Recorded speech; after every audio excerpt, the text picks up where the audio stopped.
नमस्कार. मानस psychological health centre तर्फे तुम्हा सगळ्यांचं मनपूर्वक स्वागत. आज आपण आपल्या सत्राच्या आठवडाभर जे आपण सत्र घेतोय त्या सत्राच्या शेवटच्या टप्प्यात आणि शेवटच्या दिवसाकडे आलोय. आज आपण मुलाखत आणि गप्पा मारणार आहोत डॉक्टर अद्वैत पाध्ये यांच्याशी आणि माझी सहकारी आदिती प्रभुभट्टे कामत हिच्याशी. तर सुरू करूया आपण. मी म्हणजे तुमच्या दोघांना एक एक सुरू करते. ओके. तर आपण आज ज्या विषयांवरती चर्चा करणार आहोत ते 3 मुख्यत्वे विषय असणार आहेत. सोशल इश्यूज, मॅरिटल इश्यूज आणि चाइल्ड रिलेटेड जे काही आपले आपण जे त्या मनाने मानसिक समस्या किंवा त्या संदर्भातल्या समस्या ज्या बघतो त्या संदर्भात आपण आज चर्चा आणि त्या संवाद साधणार आहोत. तर मी सुरुवात आपल्या सामाजिक प्रश्नांनी करू इच्छिते की त्या मुद्द्याकडे वळत आपण पुढे चर्चा चालू ठेवू. तर सर, माझा पहिला प्रश्न तुम्हाला आहे की प्रोफेशनल हे जे आपण सगळे जे काही आहोत किंवा त्यातल्या सायकोलॉजिस्ट आणि बाकीचे जी मंडळी आहेत त्यांना सध्या मीडिया मध्ये कनेक्ट केलं जातं असं तुम्हाला वाटतं? म्हणजे काय पद्धतीने त्यांच्याकडे बघितलं जातं, कशा पद्धतीने मीडियाचा या सगळ्या गोष्टींमध्ये रोल आहे असं तुम्हाला वाटतं? मला असं वाटतं की पूर्वी जो विशेषतः पूर्वीच्या काळांमधले सिनेमा किंवा मीडिया बघितला तर त्याच्यामध्ये जो मन आरोग्य क्षेत्रातल्या कुठच्याही कार्यक्रमामध्ये सायकॅट्रिस्ट असो किंवा सायकोलॉजिस्ट असो त्यांचा जो एक दाखवला जायचा तो एकतर केवळ ते मेंटल असायलम मधले किंवा मेंटल असायलम मधले डॉक्टर आहेत अशा रीतीने दाखवला जायचा किंवा मग तिथे अर्थातच मग ती सगळी जी ट्रीटमेंट आहे ती सुद्धा अतिशय क्रूरपणे केली जाते आहे किंवा असं काहीतरी दाखवलं जायचं किंवा मग ते काहीतरी वाईट हेतूने ती सगळी ट्रीटमेंट केली जाते आहे असं दाखवलं जायचं की त्याच्यातनं त्या व्यक्तीवर किती दुष्परिणाम होत आहेत असं सगळं दाखवलं जायचं. म्हणजे की ज्याच्यातनं तो स्टिग्मा कमी व्हायच्या ऐवजी वाढेलच असं कुठेतरी दाखवलं जायचं. परंतु नंतर जे काही आता सिनेमा आलेले आहेत अगदी आपण म्हणजे वेगवेगळ्या विकारांवर वेगवेगळ्या मानसिक विकारांवर आपण वेगवेगळे सिनेमा बघू शकतो की इतकं काही सिनेमांमध्ये खूप छान त्याचं जे हे आहे म्हणजे या सगळ्या मन आरोग्य क्षेत्रात घडणाऱ्या गोष्टींबाबत म्हणजे त्या विकार असू देत, विकारांवरचे उपचार असू देत, ह्या विषयीची योग्य मांडणी त्या सिनेमांमध्ये केलेली मला दिसते. मी अगदी द ब्युटिफुल माइंड हा सिनेमा आहे की ज्याच्यामध्ये स्किझोफ्रेनियाचं खूप छान पद्धतीने आपल्याला अंडरस्टँडिंग करता येऊ शकतं. किंवा सुमित्रा भावे जे आता ज्यांचं नुकतंच निधन झालं त्यांनी या सगळ्या सामाजिक त्यांचे बहुतांशी सिनेमे हे सगळेच सामाजिक आशयांवरचे असायचे आणि त्याच्यात त्यांनी मानसिक विकारांवरचे सुद्धा सिनेमा केले आणि ते अत्यंत गाजले. त्याला राष्ट्रीय पारितोषिक सुद्धा मिळाली. इतके ते आपण म्हणूया की पारदर्शी सिनेमे होते आणि जे काही सायंटिफिक गोष्टी म्हणजे त्यातलं जे शास्त्रीय ज्ञान आहे ते सिनेमॅटिक पद्धतीने पण कुठेही ती डॉक्युमेंटरी होऊ न देता एका कथेच्या रूपाने ओघवत्या कथेच्या रूपाने मांडण्याचं कसब सुमित्राताईंकडे होतं. आपणही त्यांना आपल्या मानसचा जो वर्धापन दिनाच्या एका प्रोग्राम मध्ये जो तेव्हा आपण अस्तू सिनेमा त्यांचा अस्तू सिनेमा दाखवला होता आणि त्यानंतर आपण त्याच्यावर चर्चा केली होती तेव्हा आपण त्यांना बोलवलेलं होतं. त्यामुळे त्यांचे हे जे सिनेमे होते मग तो अस्तू असू दे, देवराई हा स्किझोफ्रेनियावरचा सिनेमा किंवा अस्तू हा डिमेन्शियावरचा सिनेमा, कासव हा डिप्रेशनवरचा सिनेमा, त्याच्यामध्ये अतिशय सुरेख मांडणी म्हणजे योग्य मांडणी आपण म्हणूया की शास्त्रीय मांडणी परंतु उगवत्या कथेच्या रूपात केलेली दिसते. किंवा स्किझोफ्रेनिया अवेअरनेस असोसिएशननी निर्माण केलेला माझी गोष्ट हा एक सिनेमा पूर्वी आधी येऊन गेला, तर त्या सिनेमातही खूप छान रीतीने या सगळ्या गोष्टीचं चित्रीकरण केलं गेलं होतं.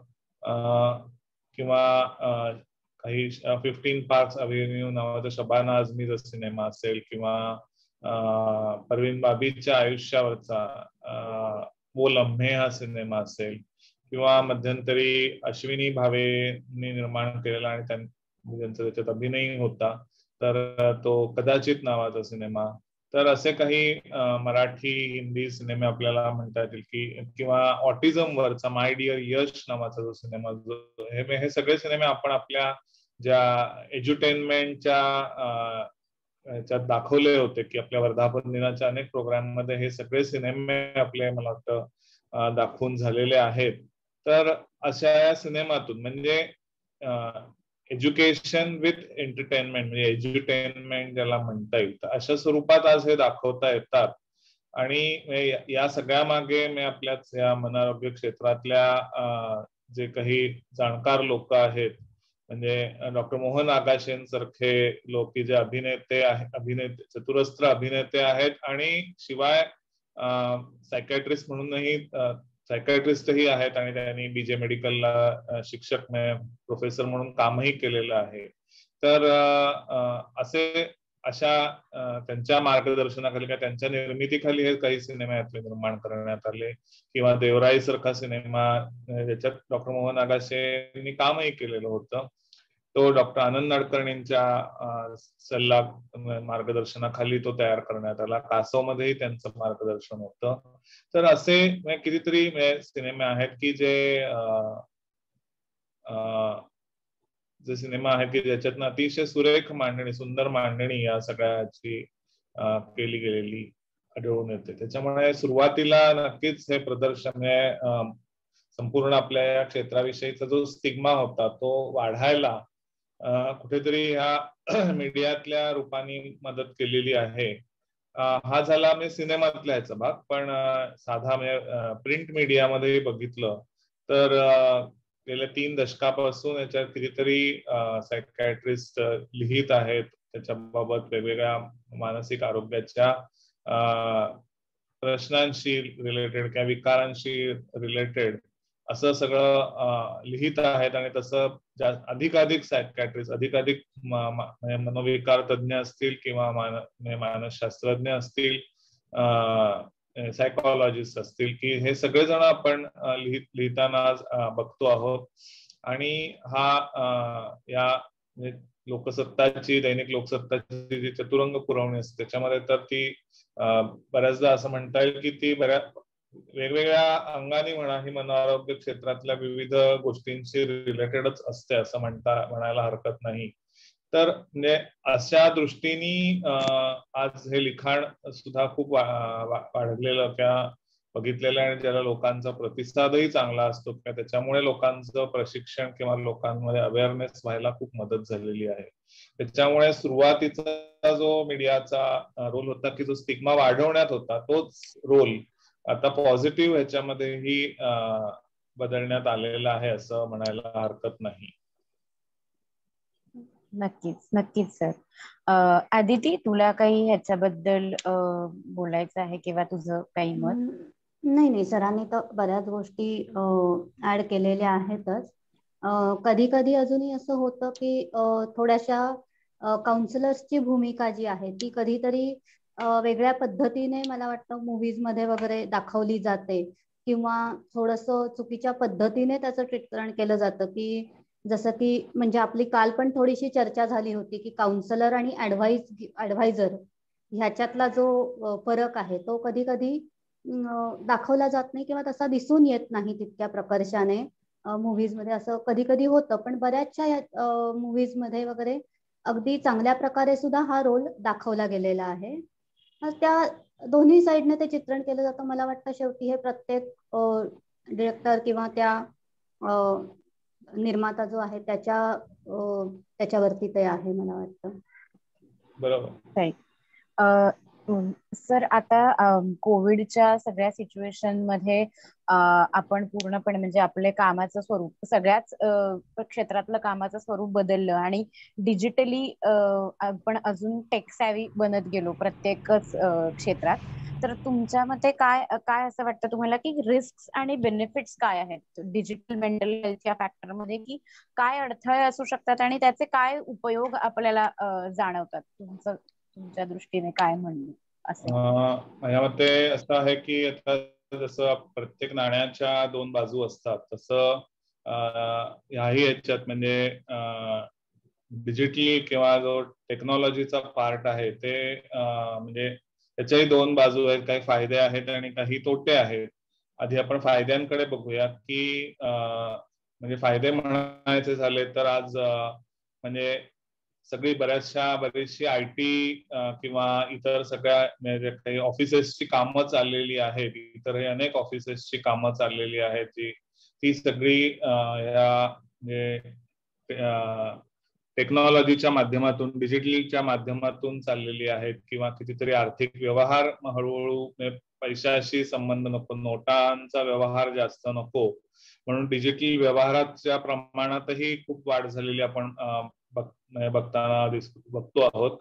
त्याचबरोबर सगळ्या कॉन्फरन्सेस किंवा म्हणजे तिथे जो जाण्या येण्यात वेळ जायचा किंवा तिथे तो सगळा खर्च असायचा कॉन्फरन्सेस कुठची अरेंज करायला, ती आज पटकन ह्या सगळ्या झूम सारख्या माध्यमातून करता येत आहे. किंवा आज आपणही म्हणजे आपल्यालाही एखादा आज वर्धापन दिनाचा हा कार्यक्रम करायला तो हॉल घ्या, मग तिथे सगळी अरेंजमेंट करा, म्हणजे लोकांना बोलवण्यासाठी किंवा करण्यासाठी वेगवेगळ्या पद्धतीने आपण करायचो किंवा त्याच्यात एक वेगळी मजा असते किंवा त्याच्यात एक जो फेस टू फेस हे करण्यात जो एक वेगळा आनंद असतो तो ह्याच्यात नक्की मिळत नाही. परंतु तरी सुद्धा जे काम आहे ते चालू राहतं किंवा आपल्याला म्हणता येईल की जो आपल्याला उद्देश आहे म्हणजे आज जो आपण ह्या सगळ्या मन आरोग्य सप्ताहातून जागृती करण्याचं काम जे आपण एरवी आपल्या वर्धापन दिनाच्या एक दिवसाच्या कार्यक्रमातून करत असतो ते आज काम या डिजिटल माध्यमामुळे आपल्याला एक आठवडाभर करणं खूप सहज शक्य झालेलं. रोजचा एक तास आपण देऊन आपण हे सगळे वेगवेगळ्या विषयांवर मन आरोग्याशी संबंधित वेगवेगळ्या विषयांवर आपण चर्चा करत आहोत हे डिजिटल माध्यमामुळे शक्य आहे. किंवा आता म्हणजे आपल्याच बाबतीत बघायचं झालं तर आपले जे सगळे जे सपोर्ट ग्रुप्स आहेत की ते सपोर्ट ग्रुप्स अगदी छानपणे गेले किंवा डे केअर सेंटर सुद्धा असेल किंवा हे सपोर्ट ग्रुप्स असतील हे सगळे अतिशय छान ह्या डिजिटल माध्यमातून झूमच्या माध्यमातून अतिशय छान चालू आहेत. त्याच्यामुळे मला असं वाटतं की किंवा नातेवाईक सुद्धा एकमेकांना भेटू शकत नसतील तर ते या सगळ्या व्हिडिओ कॉल्सच्या माध्यमातून म्हणजे नातेवाईकांची झूम मीटिंग अरेंज करता येते. गेट टुगेदर किंवा सगळ्या सण समारंभ लग्न हे सुद्धा झूमच्या माध्यमातून देशोदेशीचे किंवा गावोगावचे नातेवाईक सुद्धा अटेंड करू शकतात काही प्रवास न करता किंवा कुठच्याही म्हणजे इन्फेक्शनची रिस्क कमी करून. तर ह्या सगळ्या गोष्टी आपल्याला ह्या सगळ्या डिजिटल माध्यमातून होत आहेत. परंतु सगळ्यात मोठी अडचण झाली आहे ती माझ्या मते आपण म्हणूया शिक्षण क्षेत्राची या सगळ्याच्यात अडचण झाली आहे. जो तोटा झाला आहे तो शिक्षण क्षेत्राचा झाला आहे. म्हणजे की ऑनलाईन हा कार्यक्रम ऑनलाईन शाळा घेणं अर्थात शिक्षण चालू आहे परंतु ते विद्यार्थ्यांना सुद्धा त्याच्यामध्ये किती आनंद मिळतो आहे त्या विद्यार्थ्यांची ग्रास्प करण्याची जी हे आहे त्या ऑनलाईन ह्याच्यातून ह्याच्यावर एक फार मोठं प्रश्नचिन्ह आहे की सगळेच विद्यार्थी कारण सगळ्यांचीच काही ग्रास्पिंग कपॅसिटी सेम नसते. तर अशा वेळेला मग त्यांच्या ह्याच्यावर ते किती ग्रास्प करतायत हे कळणं फार अवघड आहे किंवा हा जो सगळा कंट्रोल आहे किंवा ही देखरेख जी प्रत्यक्ष स्वरूपात वर्गामध्ये शिक्षकांना करता येते ती या डिजिटल माध्यमातून करणं तसं अवघड आहे. बऱ्याच शाळांनी हे आव्हान काही खूप छान पद्धतीने पेलूनही दाखवलेलं आहे, नाही असं नाही. परंतु तरी विशेषतः खेड्यापाड्यात म्हणजे ग्रामीण भागामध्ये याचं आव्हान खूप राहिलेलं आहे. त्याच्यामुळे शिक्षणाला गळती लागलेली आहे किंवा इन जनरल या सगळ्या लॉकडाऊनमुळे ग्रामीण भागामध्ये किंवा नाहिरे गटातले जे लोक आहेत त्यांचं अधिक नुकसान झाल्यामुळे मग ते हे ऑनलाईन किंवा ह्या गोष्टी करू शकत नाहीत, किंवा इंटरनेटचेही प्रॉब्लेम तिथे असतात. तर अशा सगळ्यामुळे थोडेसे तिथे अनेक शिक्षणाच्या दृष्टीने खूप प्रॉब्लेम झालेले आहेत. आरोग्याच्या दृष्टीने म्हणाल तर म्हणजे हा जो सगळा करोनाच्या पूर्ण ट्रीटमेंटचा, उपचारांचा जो सगळा देखरेख करणं किंवा सगळ्या ठिकाणचं जो काही हे आहे, हे सगळं सरकारच्या पातळीवर म्हणजे अगदी केंद्र सरकारपासून ते राज्य सरकार आणि यांच्या सगळ्यांना ते सगळं हे ऑनलाईन व्हिडिओ कॉन्फरन्सेसच्या माध्यमातून हे करणं सोपं झालेलं आहे. फिरावं लागत नाही, आपल्या ऑफिसमध्ये बसून किंवा घरात बसून हे सगळं हे लोक करताहेत. तर हाही एक चांगला भाग आहे. परंतु मी म्हटलं तसं की शिक्षणाची ही सगळ्यात जास्त झालेली आहे. दुसरा म्हणजे त्याच्यातून तोटा आणखी निर्माण झालेला आहे तो स्क्रीन ऍडिक्शनचा. म्हणजे या पूर्वी, करोनाच्या पूर्वी आपण सांगायचो की मुलांच्या हातात 15व्या वर्षापर्यंत मोबाईल देऊ नका किंवा जितका कमी देता येईल तितका तो द्या किंवा देऊच नका असं जे सांगत होतो, तो ह्या सगळ्या ह्याच्यात तो द्यावाच लागला. आणि मग एकदा ते म्हणजे मोबाईल सारखं कोलीत हातात आल्यानंतर मग सगळ्यांची कोणाचं माकड बनायला फारसा वेळ लागत नाही. तसं त्याच्यामुळे नॅचरली त्याच्यातनं अनेक स्क्रीन ऍडिक्शनचे किंवा स्क्रीन टाइम वाढल्याचे जे काही तोटे आहेत ते त्याच्यातनं मुलांना होऊ शकतात. एक तर आधी दिवसभर घरात बसणं, पूर्ण वेळ घरात बसून राहणं, या म्हणजे काय म्हणतो आपण, अंतर वाढवण्याच्या दृष्टिकोनातून, अंतर सोळेपणाच्या दृष्टिकोनातून घरात बसणं मुलांचं वाढलं. त्यात टीव्ही म्हणजे त्यात स्क्रीन समोर बसणं, म्हणजे या स्क्रीन समोर बसणं वाढलं. त्याच्यामुळे त्यात स्क्रीन टाइम वाढला. या सगळ्यामुळे त्यांच्या आरोग्यावर प्रश्न निर्माण झालाय. स्थूलपणाचे समस्या निर्माण झालेल्या आहेत किंवा शिक्षणाच्या समस्या निर्माण झालेल्या आहेत.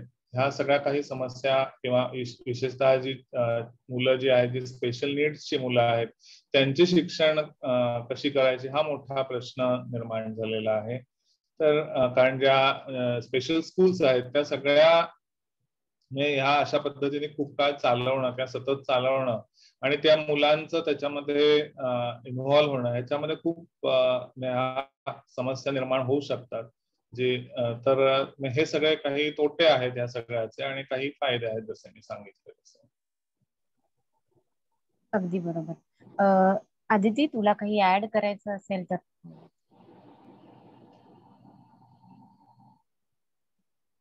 आदिती, तू म्यूट वरती आहेस. Okay, sorry. मी म्हटलं की बरोबर आहे. म्हणजे सरांनी जसं सांगितलं आता की एकतर शिक्षण क्षेत्रात हा एक तोटा झालेलाच आहे. दुसरं म्हणजे जसं सर म्हणाले आहेत की ग्रामीण भागातले आपले आज जे पेशंट्स असतील किंवा ज्यांना आता काही पेशंट्सना आपण गेलो जवळजवळ वर्षभर मला वाटतं ऑनलाईन काउन्सिलिंग पण आपण करत होतो. पण जे असे ग्रामीण भागात राहणार आहेत किंवा जे आज थोडे सिनियर सिटीजन्स आपण म्हणूया किंवा काही वृद्ध लोक किंवा असे काही लोक की ज्यांना इंटरनेट किंवा मोबाईल किंवा झूम वगैरे ह्या सगळ्या गोष्टी वापरणं हे तितक्या प्रमाणात शक्य नाही होत, की हातात आहे स्मार्टफोन पण माहित नाहीये ते कसं वापरायचं ते. तर अशा टाईप मधल्या जे आपले लोक आहेत किंवा जी आपले जे पेशंट्स आहेत त्यांना जरा ह्या गोष्टींमध्ये तोटा होऊ शकतो. तसंच एक फायदा मी सांगेन की आता जसं आपण आपले सपोर्ट ग्रुप चालवतो आहोत तर त्याच्यातही असं दिसून येतं की कधी काही सपोर्ट ग्रुप्स मधला जो रिस्पॉन्स आहे तो वाढलेलाही दिसून येतोय. कारण कुठूनही लोक घरून सुद्धा ते आज अटेंड करू शकतात. कारण बरेचदा असं व्हायचं की नाही आम्हाला यायचं असतं पण आम्ही ठाण्याहून येतो किंवा आम्ही दादरहून येतो तर आम्ही इतक्या लांबून कसं येणार किंवा आम्हाला येणं शक्य नाही होत, आम्ही पुण्याला राहतो, एवढ्यासाठी आम्ही प्रत्येक वेळेस डोंबिवलीपर्यंत ट्रॅव्हल कसं करणार. तर ह्या लोकांना आज ऑनलाईन ग्रुप असण्याचा एक फायदा होतो आहे की ते येऊ शकतात. तर ह्या दोन्ही जसं आपण म्हणतो की नाण्याच्या दोन्ही बाजू आहेत तशा ह्या डिजिटल मेंटल हेल्थच्या सुद्धा या दोन्ही बाजू मला वाटतं दिसून येत आहेत आपल्याला. अगदी बरोबर. सर, आता आपण जसं शिक्षणाबद्दल बोलतो आहे किंवा शिक्षणामुळे ह्या कोविडच्या सगळ्या सिच्युएशनमुळे जे शिक्षण क्षेत्रात झालेले बदल आहेत त्याच्यातच आपण ह्याच्याकडे येऊया की ह्या सगळ्यामुळे जसं तुम्ही म्हणालात की मुलांचं नुकसान होत आहे, म्हणजे मुलांना शिक्षण तर मिळतंय पण त्यांना त्याचा तेवढा आनंद मिळतोय की नाही हा अजूनही प्रश्न अनुत्तरितच आहे. तर ह्या सगळ्याकडे बघताना ह्या सगळ्या टेक्नॉलॉजीचा इन जनरल मुलांच्या ब्रेन डेव्हलपमेंट वरती काय परिणाम होतो असं तुम्हाला वाटतं? म्हणजे कशा पद्धतीने मुलांची वाढ आणि मुलांचा विकास होतो? कारण जसं तुम्ही म्हणालात तसं की मुलांना 15 वर्षापर्यंत मोबाईल देऊ नका, पण आता 3 वर्षाच्या 4 वर्षाच्या मुलाच्या हातात किंवा अगदी प्रायमरी प्री प्रायमरी स्कूल सुद्धा ऑनलाईनच सगळे चालू आहेत, तर त्याबद्दल तुम्ही काय सांगाल? बरोबर आहे. म्हणजे की कसं असतं की ह्या सगळ्या म्हणजे विशेषतः म्हणजे आता तुम्ही जर प्रॉपर कम्प्युटर म्हणजे डेस्कटॉप किंवा अशा लॅपटॉप अशा समोर बसला असाल तर त्याचा त्रास थोड्याफार प्रमाणात कमी होतो, किंवा टीव्ही समोर बसला असेल. परंतु मोबाईलचा आता विशेष सगळ्यांना काही लॅपटॉप आणि हे घेणं शक्य नसतं, आणि मोबाईल स्मार्टफोन आज प्रत्येकाकडे आहेत की जे मिनी कॉम्प्युटर्सच आहेत. तर त्याच्यामुळे बऱ्याचदा पालक असं मोबाईलवरच मुलं हे सगळं अटेंड करत असतात, आणि मग मोबाईल मधनं जे काही हे सगळे मॅग्नेटिक वेव्स वगैरे निघतात त्याचा कुठेतरी मेंदूवर आपल्या परिणाम होत असतो, हे सायन्सने दाखवून दिलेलं आहे. आणि त्याचबरोबर तो लाईट असतो त्याचाही परिणाम होत असतो. आणि मग हे बराच काळ म्हणजे मग पहिले शाळा म्हणून ते मोबाईल समोर राहायचं, नंतर अभ्यासासाठी म्हणून राहायचं, आणि मग हे सगळं करताना टाइमपास म्हणून पण हे राहायचं. अशा करत हे मोबाईलचा वापर वाढल्यामुळे मग त्याच्यातनं म्हणजे असंही होऊ शकतं की लहान वयात नको त्या साईट्स पण बघणं हेही एक ऍडिक्शन होऊ शकतं. किंवा जो काही मी म्हटलं तसं की रेजचा जो मेंदूच्या पेशींवर परिणाम होतो त्याच्यामुळे सुद्धा म्हणजे आता आपण कोणाचा वापर किती जास्त आहे त्याच्यावर ते अवलंबून आहे. मध्ये मध्ये थोडा जो आपण म्हणतो की विश्रांती घेऊन किंवा करून जर मुलं हे सगळं करत असतील तर काहीच हरकत नाही, किंवा एक लिमिटेड स्वरूपात याचा वापर जर केला जात असेल तर नक्कीच काही हरकत नाही. परंतु किंवा मी म्हटलं तसं की मोठा स्क्रीन असेल लॅपटॉप किंवा अशा डेस्कटॉप किंवा टीव्ही अशा स्वरूपात जर ते वापरलं जात असेल तर मग त्याचे होणारे दुष्परिणाम थोडे कमी असू शकतात, परंतु मेंदूच्या पेशींवर त्याचा परिणाम होताना आढळतो. म्हणजे जेव्हा आपण इंटरनेट ऍडिक्शन किंवा मोबाईल ऍडिक्शनचा जेव्हा आपण विचार करतो तेव्हा त्याच्यामध्ये हेच असतं की या सगळ्याचा म्हणजे या रेजचा हा आपल्या मेंदूच्या पेशींवर परिणाम होत असतो आणि कुठेतरी त्यांच्या कार्यक्षमतेवर मग त्याचा परिणाम होत असतो. आता तो परिणाम हा लगेचच होईल असं नाही, परंतु तो म्हणजे थोड्या काही कालांतराने तो असं चालू राहिलं तर मग कालांतराने तो दिसायला लागला. म्हणजे आताच आपल्याला लगेच काही हे दुष्परिणाम दिसतीलच असं नाही, परंतु असंच हे चालू राहिलं चक्र तर मग कालांतराने ते दिसायला वेळ लागणार नाही असं मला वाटतं. आणि मग त्याचा परिणाम मग त्यांच्या बौद्धिक कार्यावर किंवा मग अर्थात ज्यांचं एडीएचडीचा प्रॉब्लेम आहे त्यांची ती एडीएचडी समस्या वाढण्यावर किंवा असा सगळा परिणाम. कारण बऱ्याचदा मग किंवा मुलांमध्ये आणखीन जे काही कंडक्ट प्रॉब्लेम्स आहेत तेही त्यांना करणं फार सोपं जातं. व्हिडिओ ऑफ ठेवणं आणि व्हिडिओ ऑफ ठेवून शाळा अटेंड करतोय असंही दाखवलं जातं आणि व्हिडिओ ऑफ ठेवून आपल्याला करायचे ते उद्योग मुलं करत असतात. म्हणजे असेही अनेक प्रकार म्हणजे ते सगळं स्वातंत्र्य मिळाल्यामुळे म्हणजे त्याचा एक प्रकारे कुठेतरी स्वैराचाराकडे हे होऊ शकतं आणि त्याच्यातनं बिहेवियरल प्रॉब्लेम्स काही मुलांमध्ये वाढू पण शकतात. म्हणजे असं सगळे काही दुष्परिणाम मुलांमध्ये होण्याची शक्यता आहे. बरोबर. आता जेव्हा आपण मुलांकडेच येतो किंवा मुलांचाच बद्दल डिस्कस करतोय तर आदिती तुझ्याकडे पण मी येते आहे की मुळात म्हणजे ह्या सगळ्याचा परिणाम जसं तुम्ही म्हणालात की मेंदूच्या पेशींवरही त्याचा परिणाम होतो. तर इन्क्लुझिव्ह एज्युकेशन हे किती महत्वाचं आहे असं तुम्हाला वाटतं? म्हणजे जसं तुम्ही म्हणालात की स्पेशल नीड्स मुलांचं जास्त नुकसान झालंय, तर त्यांच्यासाठी स्पेशल स्कूल असते, पण इन्क्लुझिव्ह एज्युकेशन ह्याबद्दल सर तुमचं काय म्हणणं आहे की त्यांना सर्वसमावेशक स्कूल म्हणजे ज्या शिक्षण पद्धती असतात त्याच्यात आपण करून घेऊ शकतो का, आणि ते करण्यासाठी काय क्रायटेरिया असायला हवेत, किंवा इन जनरल आपल्याकडे येणाऱ्या मुलांकडे बघताना तुम्हाला काय वाटतं की काय लाईफ स्किल किंवा प्ले थेरपी म्हणा किंवा प्लेसच्या आस्पेक्टने किंवा आर्टिस्टिक स्किल्स असं त्यांना जे काही आपण सांगतो पेरेंट्सना, तर ते स्पेशल नीड्स आणि नॉर्मल पॉप्युलेशन या दोन्हीच्या पद्धतीने इन्क्लुझिव्ह एज्युकेशन किती महत्वाचं आहे? नाही, बरोबर आहे. म्हणजे तू म्हणालीस ते बरोबर आहे की जास्त किंवा मगाशी पण आपण म्हटलं की जास्त नुकसान जे झालं ते स्पेशल नीड्सच्या मुलांचं याच्यामध्ये नुकसान झालेलं आहे. कारण त्यांच्यासाठी अशा पद्धतीने ऑनलाईन शाळा चालवणं हे म्हणजे शिक्षकांसाठी पण खूप आव्हानात्मक आहे, आणि त्या मुलांसाठी तर त्याहून मुलांसाठी किंवा त्यांच्या पेरेंट्ससाठी तर खूप जास्त आव्हानात्मक आहे. तर मध्यंतरी असेही काही प्रयोग झालेले आपण बघितले की तिथे विशेषतः ग्रामीण भागात जिथे ऑनलाईन शिक्षण शक्य नाही, मग तिथे म्हणजे शिक्षक मुलांच्या घरी जाऊन त्यांना वेगळ्या पद्धतीने म्हणजे घरी जाऊन किंवा घराच्या जवळ जाऊन तिथे मोकळ्या जागेमध्ये मैदानामध्ये ती त्या झाडाखाली किंवा अशा पद्धतीने ती मुलं एकत्र काही शिकतायत. मग त्याच्यामध्ये काही अगदी पुस्तकी अभ्यासच असेल अशातला भाग नाही, तर त्यांना ज्या आयुष्यातनं शिकायच्या गोष्टी आहेत, मग त्या जसं आपण आता तू म्हणालीस तसं की वेगवेगळ्या ऍक्टिव्हिटीजच्या माध्यमातून मग त्या ऍक्टिव्हिटीजच्या माध्यमातून शास्त्रीय शिक्षण देणं, म्हणजे काही त्या पद्धतीने बागेमध्ये जाऊन किंवा तिथे प्रत्यक्ष पद्धतीने फुलांचं निरीक्षण करून त्या पद्धतीतून त्या फुलांविषयी माहिती देणं, किंवा अशा पद्धतीने जे काही शिक्षण असतं तर असं शिक्षण हे किंवा अशा पद्धतीचं म्हणजे शिक्षण जो आहे की ते शिक्षण तिथे काही शिक्षकांनी मुलांना देण्याचा प्रयत्न केला. तर अशा पद्धतीने ऑनलाईन स्वरूपात सुद्धा पुस्तकी अभ्यास न घेता, म्हणजे आता सगळ्यांनाच काही ग्रामीण भागामध्ये जिथे मोकळी जागा जास्त आहे तिथे थोडंफार हे शक्य आहे, परंतु करोनाचा फैलाव रोखण्यासाठी एकत्र खूप जमणं सुद्धा योग्य नाही. तर अशा काळामध्ये ऑनलाईन शिक्षणामध्ये मग काही वेगवेगळे प्रयोग करण्याची गरज आहे की ज्याच्यातनं ही जी लाईफ स्किल्स आहेत किंवा इतर अशी स्किल्स वेगवेगळी स्किल्स आहेत ती मुलांची डेव्हलप करण्यासाठी मग पुस्तकी शिक्षणावर भर न देता काही वेगवेगळ्या ऍक्टिव्हिटीजच्या माध्यमातून ते शिक्षण त्यांचं करायचं.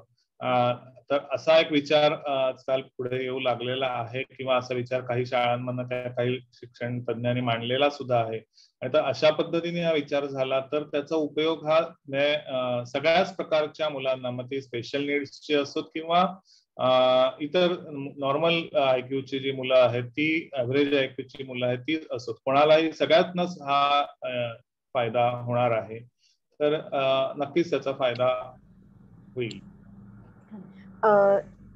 आता आपण म्हणजे जसं तुम्ही म्हणालात तसं आदिती, आता मला तुझ्याकडे यायचंय की ह्या सगळ्या परिस्थितीचा म्हणजे आत्ताची परिस्थिती किंवा ह्याच्या आधीची प्री कोविड आणि आता करंट सिच्युएशन आणि इव्हन पोस्ट कोविड या सगळ्याचा विचार करता मुलांच्या भावनिक गरजा आणि भावनिक वाढ ज्याला आपण म्हणतो की इमोशनल डेव्हलपमेंट जी मुलांची होते त्याच्यात फॅमिली डायनॅमिक्स कसा काय रोल प्ले करतात, म्हणजे आई बाबांचं आणि मुलांचं नातं किंवा इन जनरल फॅमिली डायनॅमिक्स ह्याचा तू कशी सांगड घालशील तुझ्या स्वतःच्या मतानुसार, कसं वाटतंय काय? नाही, मला जरा परत हे सांगशील, मला नीट हे नाही झालं. ओके. सो आता जसं सर म्हणतायत आता जसं एज्युकेशनच्या बाबतीत आपण म्हणतोय तर मुलांच्या इमोशनल डेव्हलपमेंटचा विचार करता त्यांचा फॅमिली डायनामिक्स, घरातले जे काही सहसंबंध असतात घरच्यांचे, त्या सगळ्याचा मुलांच्या भावनिक वाढीवर कशा पद्धतीने परिणाम होतो किंवा कसा रोल असतो त्या गोष्टींचा? हो, नक्कीच रोल असतो राधिका. कारण की जसं की आपण पण, तुला माहिती असेल की आपण शिकलेलो आहोत आपल्या काउन्सिलिंगच्या याच्या अभ्यासक्रमात असेल किंवा MA च्या काही थेरपीज मध्ये असेल की ऑब्जेक्ट रिलेशन नावाचा हा जो प्रकार असतो की प्रायमरी केअर गिव्हर्स तुमचे असतात जे की ज्यांनी तुम्हाला लहानपणी वाढवलेलं आहे, पहिल्यांदा जे तुमच्या बरोबर आहेत अगदी लहान वयापासून, तर तुमच्या आजूबाजूचं हे वातावरण आणि त्यांचं आपापसातलं रिलेशन ह्या सगळ्याचाच निश्चितपणे परिणाम होतो. म्हणजे आता की जसं की एखाद्या घरात समजा खूप चिडचिड आहे किंवा सतत काही ना काही चालू आहे, सतत एकमेकांवरती ओरडणं किंवा सतत थोड्या थोड्या वेळाने काहीतरी वाद होत आहेत, तर अशा वेळेस मला वाटतं नाही एक दोन गोष्टी होऊ शकतात की एकतर ते मूल थोडंसं भित्र किंवा थोडंसं एक असुरक्षिततेची भावना त्या मुलामध्ये निर्माण होऊ शकते किंवा जसं आपण म्हणतो की ते इरिटेशन वगैरे ह्या सगळ्या गोष्टी ज्या आहेत त्या आजूबाजूला ऑब्झर्व केल्या जातात मुलाकडनं आणि त्यामुळे ते थोडंसं चिडचिड सुद्धा होऊ शकतं ते मूल आपण बघितलं तर. म्हणजे आता बरेचदा ना असं आपल्याकडे म्हटलं जातं की अमुक एखादा मुलगा किंवा मुलगी ही रागीट आहे किंवा थोडीशी चिडचिडी आहे. बरेचदा असं नाही त्याचे वडील पण तसेच आहेत किंवा त्याचे आजोबा पण तसेच होते. तर मग असं वाटतं ना बरेचदा की हे मग जीन्स मधून येतो का चिडचिडेपणा किंवा हा राग हा जो गुण आहे तो जीन्स मधून येतो का, तर तशातला भाग नाहीये की जेव्हा मुलंही आजूबाजूचं तितकंच ऑब्झर्वेशन सुद्धा करत असतात आणि ते शिकत असतात तुमच्याकडनं की एखाद्या गोष्टीशी किंवा एखाद्या भावनेशी कसं डील करायचं हे. म्हणजे काहीतरी झाल्यानंतर आई वडील जर का खूप ओरडत असतील किंवा खूप आक्रस्ताळपणाने चिडचिडेपणाने जर ते रिॲक्ट होत असतील तर नॅचरली ते मूल पण ती एक गोष्ट शिकत जातं की मला एखाद्या स्ट्रेसफुल गोष्टीला किंवा एखाद्या अनवॉन्टेड गोष्टीला मला अशाच प्रकारे रिॲक्ट व्हायचं आहे, ही रिॲक्ट करण्याची पद्धत बरोबर आहे. आणि एवढंच नाही तर ह्या फॅमिली डायनामिक्सचा जो परिणाम आहे तो मोठेपणी जेव्हा ती मुलं मोठी होत आहेत तेव्हा पुढे जाऊन एक त्यांची जेव्हा फॅमिली असेल त्यांच्या स्पाऊस बरोबरचं, त्यांच्या जोडीदाराबरोबरचं, वैवाहिक जोडीदाराबरोबरचं जे नातं आहे त्याच्यावरही त्याचा कुठे ना कुठे हा परिणाम व्हायला लागतो. तर हा निश्चितपणे त्याच्यामुळे ह्या काही गोष्टी ज्या आहेत त्या मी उपाय म्हणून सांगण्याच्या दृष्टीने किंवा एक प्रिव्हेन्शन म्हणूया आपण त्या दृष्टीने मी नक्कीच काही गोष्टी सांगू इच्छिते की कुठल्याही प्रकारे की वाद हे तर सगळ्याच फॅमिलीज मध्ये असतात, पण कुठेतरी की तुम्ही मुलांसमोर त्या गोष्टी कशा पोहोचवता किंवा मुलांसमोर तुम्ही कुठल्या प्रकारे कशा प्रकारे व्यक्त होता हे बघणं खूप जास्त महत्वाचं आहे. की मी नेहमी सांगते आमच्याकडे जेव्हा पेरेंट्स येतात किंवा कोणी येतं की तुम्हाला एखादी गोष्ट नसेल पटली तरी एकतर ती एकमेकांना सांगताना हेल्दी वेने सांगा किंवा स्पेशली जर का मुलाच्या बाबतीत ती असेल की आई एखाद्या गोष्टीसाठी मुलाला ओरडते आणि घरातल्या आजी आजोबांना म्हणा किंवा आई वडिलांना ते नवऱ्याला वगैरे ते जर पटलेलं नाहीये तर ठीक आहे तुम्ही सांगा, पण त्या मुलाच्या समोर तेव्हा सांगू नका की नंतर त्यांना सांगा की ओके हे असं नको असं करायला हवं होतं. किंवा बरेचदा असं होतं ना की ह्या सगळ्या फॅमिली डायनामिक्स मध्ये किंवा जेव्हा असे काही वाद असतील किंवा अशा प्रकारचं तणावग्रस्त वातावरण घरात असेल तर बरेचदा असं होतं ना की त्या मुलाला एक प्रकारे ना माध्यम बनवलं जाऊ शकतं कधी कधी की बाबा आई स्वतःची चिडचिड त्या मुलासमोर व्यक्त करते की हा तुमचं बाबांनी असं करतात बाबा किंवा आजी असं करते, आजोबा असेच आहेत वगैरे वगैरे. तर हेही कुठेतरी आपल्याला लक्षात घेण्याची गरज आहे की आपापसातले जे वाद आहेत ते किंवा तुमच्या एकमेकांबद्दलच्या ज्या काही भावना आहेत, स्पेशली जेव्हा तुम्हाला राग आहे किंवा अशी एखादी तिरस्कार अशी काही भावना आहे तर ती तरी निदान त्या मुलासमोर आपण व्यक्त करता कामा नये. मला ह्या दृष्टीने एक उदाहरण सांगावं असं वाटतं की एक आजी आहेत आमच्या ओळखीतल्या, त्या सांगत होत्या की त्यांच्या मुलाने एकदा लहानपणी त्यांना येऊन सांगितलं की ना आजी तुझ्याबद्दल असं असं बोलत होती, आजी अशीच आहे ना असं. तर तेव्हा त्याला म्हणाल्या की हे बघ तुझं आणि आजीचं नातं हे वेगळं आहे आणि माझं आणि आजीचं नातं हे जसं असेल तसं असेल, जे काही आहे तुझं आजी जर का व्यवस्थित सगळं हे करते, तुझ्याशी ती प्रेमाने हे करते, तुला आमच्या नात्यामध्ये बोलायची गरज नाही. म्हणजे हे चांगल्या प्रकारे सांगितलं, पण तू असं बोलायचं नाहीस आजीबद्दल. तर ह्या प्रकारे तर अशा प्रकारे ह्या गोष्टी डील करणं हे सुद्धा तितकंच गरजेचं आहे असं मला वाटतं. सर तुम्हाला काही ऍड करायचं असेल तर. बरोबर आहे. म्हणजे सगळेच पॉइंट्स तू कव्हर केले. म्हणजे कुठेतरी मुलासमोर म्हणजे आई वडील किंवा जे कोण पालक आहेत घरात त्यांनी कुठेतरी एक युनिट आहे हे दाखवणं म्हणजे असणं किंवा युनिट आहे हे दाखवणं आवश्यक आहे. कारण त्याच्यातनं मग मुलं एकतर जसं मुलांच्या मनावर एकतर अशा वेगळ्या दृष्टीने परिणाम होतो किंवा ती मॅनिप्युलेटिव्ह होऊ शकतात. जसं म्हणजे त्यांना, जसं आता अदिती म्हणाली तसं त्यांना आपल्या भांडणातलं एक हे बनवलं गेलं, प्यादं बनवलं गेलं. हा, तर त्याचाही दुष्परिणाम होतात किंवा मग ती मुलं मॅनिप्युलेटिव्ह होतात. म्हणजे मग असंही होतं की एखादी गोष्ट हवी असेल तर मग मूल समजा आईने नाही म्हटलं तर मग आईच्या अपरोक्ष ते बाबाला विचारलं जातं की ही गोष्ट मला हवी, आणि मग माहिती असतं की बाबा आता ऑफिसच्या गडबडीत असणार आहे, कामात असणार आहे, आणि मग तो पटकन हो म्हणणार आहे हे त्या मुलाला बरोबर माहिती असतं. तर मग अशा ह्याच्यातनं सुद्धा मग मुलं मॅनिप्युलेटिव्ह होऊ शकतात की मग अशाला त्या बाबांनी विचारणं आवश्यक की आई काय म्हणालेली, आईला तू विचारलंयस का, की तर आई नाही म्हणाले, मग आई म्हणाले तेच बरोबर आहे, ते तोच माझाही हे आहे, हे कुठेतरी त्यावेळेला त्या बाबांनी म्हणणं हे गरजेचं आहे. आता हे एक युनिट असणं, म्हणजे प्रत्येक वेळेला काही दोघांना सतत एकमेकांशी संपर्क साधता येणार आहे असं नाही, परंतु ते संवादाच्या माध्यमातून त्या मुलाकडून काढून घेऊन मग कुठेतरी ते आपलं एक आहोत, आम्ही आता तरी समोर तरी हँडल करताना एक आहोत, भले त्यावेळेला ते नाही म्हणणं त्या वडिलांना पटलं नसेल तरी सुद्धा ते नंतर मागाहून तो बोलून, एकमेकांशी बोलून तो चर्चा करून तो प्रश्न सोडवणं हा एक वेगळा भाग आहे. त्याच्यामुळे आपले मतभेद हे शक्यतो मुलांसमोर दाखवून, विशेषतः त्यांच्या हँडलिंग मधले मतभेद तर अजिबातच नाही दाखवता कामा. माझा पुढचा प्रश्न पुन्हा मुलांच्याच दृष्टिकोनातून आहे की हा जो काही बदलता काळ आहे, म्हणजे मगाशी सुद्धा तुम्ही म्हटलं तसं शाळा चालू आहे आणि मग मुलांचं वेगळ्या साईट्सकडे किंवा वेगळ्या गोष्टींकडे लक्ष जाण्याची शक्यता असते, तर हा झाला सोशल मीडिया आणि त्याचा परिणाम. किंवा मग लहान मुलांमध्ये आपण बघतो की हल्ली सेक्स एज्युकेशनची सेशन्स आपणही शाळांमध्ये जाऊन घेतो बऱ्याचदा, तर ह्याबाबत तुमचं काय मत आहे? आणि ह्या दोन गोष्टी म्हणजे सोशल मीडिया आणि सेक्स एज्युकेशन किंवा अशा पद्धतीचे नाजूक विषय जे हाताळणं गरजेचं असतं, तर त्याबद्दल प्रायमरी केअर गिव्हर्सची काय भूमिका असायला हवी असं तुम्हाला वाटतं? म्हणजे तुम्हाला दोघांनाही हा माझा प्रश्न आहे, तर आधीच सरांना मी विचारू इच्छिते. बर,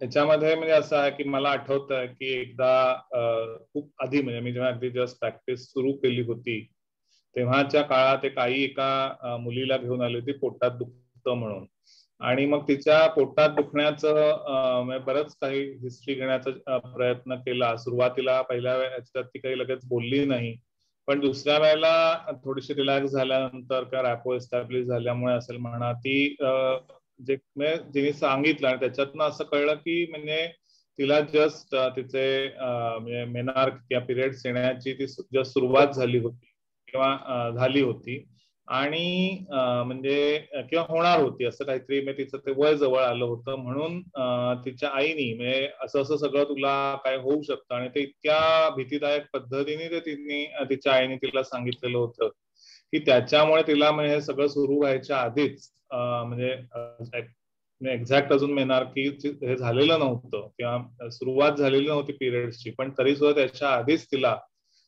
पोटात दुखण्याची ही समस्या त्याच्यातून, त्या भीतीतून निर्माण झालेली होती हे कळलं.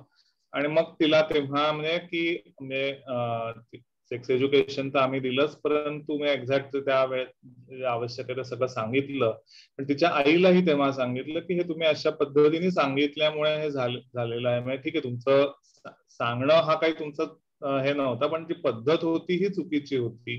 सांगायला पाहिजे हे बरोबर आहे, परंतु ते कसं सांगायला पाहिजे की त्याच्यातनं कुठचेही चुकीचे संदेश त्या मुलाकडे जाता कामा नयेत, तर अशा पद्धतीने ते सांगायला पाहिजे. त्याच्यामुळे हा जो सेक्स एज्युकेशनचा भाग आहे तो म्हणजे बऱ्याचदा मुलांच्या बाबतीत बाबा लोक करत नाहीतच, करत नाहीत किंवा काय ते माहिती होईल त्याला असं, किंवा होईल आपोआप माहिती, असा कुठेतरी अप्रोच असतो. मुलींच्या बाबतीत विशेषतः म्हणजे हा पाळी येणं हा महत्वाचा भाग असल्यामुळे काही म्हणजे त्याची काळजी घेणं किंवा हा सगळं ह्या गोष्टी शिकवाव्या लागत असतात किंवा सांगाव्या लागत असतात, त्याच्यामुळे बऱ्याचदा आया हे बोलतात, परंतु मग ते नीट पद्धतीने बोललं गेलं पाहिजे. त्याच्याविषयीची जी एक्झॅक्ट शास्त्रीय माहिती आहे ती त्यांना दिली गेली पाहिजे, नाहीतर मग त्या मुलीसारख्या समस्या उद्भवू शकतात. तर अशा म्हणजे त्याच्यामुळे सेक्स एज्युकेशन ही काळाची गरज आहे, आणि आज जेव्हा हे वय मागे मागे सरकत आहे तेव्हा आणि त्याच्या जोडीला म्हणजे आता मी माझ्या प्रॅक्टिसची सुरुवात केली 23 वर्षापूर्वी आम्ही सुरुवात केली, तेव्हा सुद्धा पहिली सुरुवात मी माझ्या शाळेत अप्रोच केलं होतं आणि त्यावेळेला मी 99 सालापासून आम्ही हे सेक्स एज्युकेशन आमच्या शाळेमध्ये, टिळकनगर शाळेमध्ये आम्ही हे सुरू केलं होतं. आणि त्यावेळेला अर्थातच म्हणजे सोशल मीडिया वगैरे काही प्रकार नव्हताच, त्याच्यामुळे त्याच्यात तेव्हा जे कळण्याचे मार्ग होते ते फक्त मीडिया म्हणजे किंवा ऑन म्हणजे थोडंफार इंटरनेट सुरू झालेलं होतं, परंतु ते काही घरोघरी नव्हतं त्यावेळेला. पण काही वेगळे प्रकार होते, वेगळ्या सगळ्या माध्यमातून या सगळ्या गोष्टी कळू शकत होत्या, त्यामुळे त्याविषयी बोलणं हे गरजेचंच होतं. आणि मला आठवत आहे की मी त्यावेळेला सुद्धा म्हणजे की मुलांचे एवढे प्रश्न असायचे म्हणजे एकदा पहिल्यांदा मी जेव्हा हे सेशन घेतलं तेव्हा म्हणजे 1 तास घ्यायचं असं ठरवून सुरू झालेलं होतं, ते जवळजवळ 2.5 तास म्हणजे शाळेची वेळ उलटून गेली तरी सुद्धा ते सेशन संपलेलं नव्हतं. शेवटी ते खूपच उशीर झाल्यामुळे ते आवर्त घ्यावं लागलं. परंतु इतके प्रश्न होते मुलांचे, इतके प्रश्न म्हणजे सेशन ऍक्च्युअल बोलणं हे आधी संपलेलं होतं, परंतु मुलांचे प्रश्न आणि त्याच्यात सगळ्या गोष्टींमध्ये थोडासा हल्ला करणं आणि हे करणं, मग त्यांना शांत करणं, म्हणजे हा सगळाच प्रकार हँडल करणं हे खूप पहिल्यांदा मी ते सगळं जेव्हा केलं तेव्हा त्याच्यातनं एक वेगळा अनुभव मिळाला मला की किती प्रश्न असतात मुलांच्या मनामध्ये. आणि आजही म्हणजे आता मी स्वतः जाऊन हे काही सेशन शाळांमध्ये आता घेत नाही, पण तुम्ही लोक म्हणजे आपले जे सगळे तुम्ही काउन्सिलर्स सगळे जाऊन हे शाळांमध्ये सेशन घेता, तेव्हा सुद्धा तुम्हाला जे काही प्रश्न येतात ते तुम्ही जो सगळा फीडबॅक देता त्याच्यावरनंही दिसतं की प्रश्न काही कमी झालेले नाही. त्या वयात प्रश्न पडणं हे योग्यच असतं आणि विचारले गेले आणि त्याचं निरसन होणं हे खूप गरजेचं असतं आणि ते अजूनही विचारले जात आहेत. म्हणजे अजूनही आज अनेक एक्सपोजरची साधनं उपलब्ध असून सुद्धा शास्त्रीय ज्ञान किंवा शास्त्रीय ज्ञान कदाचित पुस्तकातूनही मिळतं आहे. आज मुलांना म्हणजे अनाटॉमी आणि फिजिओलॉजीचं जे सगळं ज्ञान आहे ते त्यांच्या अभ्यासक्रमात इन्क्लूड केलेलं आहे, परंतु त्याचा जो भावनिक अप्रोच आहे किंवा त्याचं जे भावनिक अंडरस्टँडिंग आहे ते करून देणं मुलांना खूप गरजेचं आहे असं मला वाटतं. म्हणजे की आता विशेषतः म्हणजे मैत्री किंवा स्पर्श, सहेतुक स्पर्श, निर्हेतुक स्पर्श हे कसे ओळखायचे, हे काही पुस्तकातनं त्यांना मिळणारं ज्ञान नाहीये, हे पुस्तकातनं कोणी सांगू पण शकणार नाहीये. हे कुठेतरी त्यांना प्रत्यक्ष सांगणं हेच गरजेचं आहे. त्याच्यामुळे हे पालकांनी करायला पाहिजे आहे.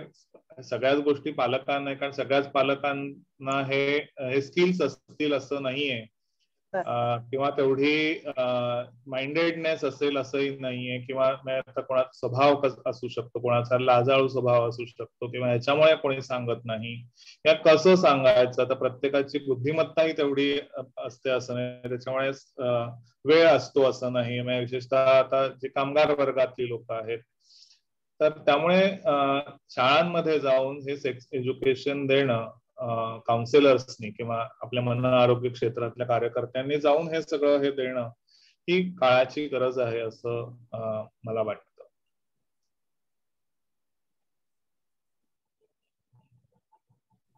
अदिती, तुझं मत सांगशील? म्यूट वर आहे. तर नक्कीच ही गोष्ट खूप आवश्यक आहे, गरजेची आहे. आणि मुळात जसं तर सरांनी सांगितलं की असं होतं की ह्या बाबतीत मुलांची फारच जास्त कुचंबणा होते. मुलींना निदान एक बेसिक माहिती तरी मिळते की बाबा असं असं होतं बाबा, एवढी तरी बेसिक माहिती आई देत असते, पण मुलांच्या बाबतीत ते होत नाही. तर मला असं वाटतं की मुलांशी सुद्धा ह्या विषयावर मोकळेपणाने संवाद केला गेला पाहिजे.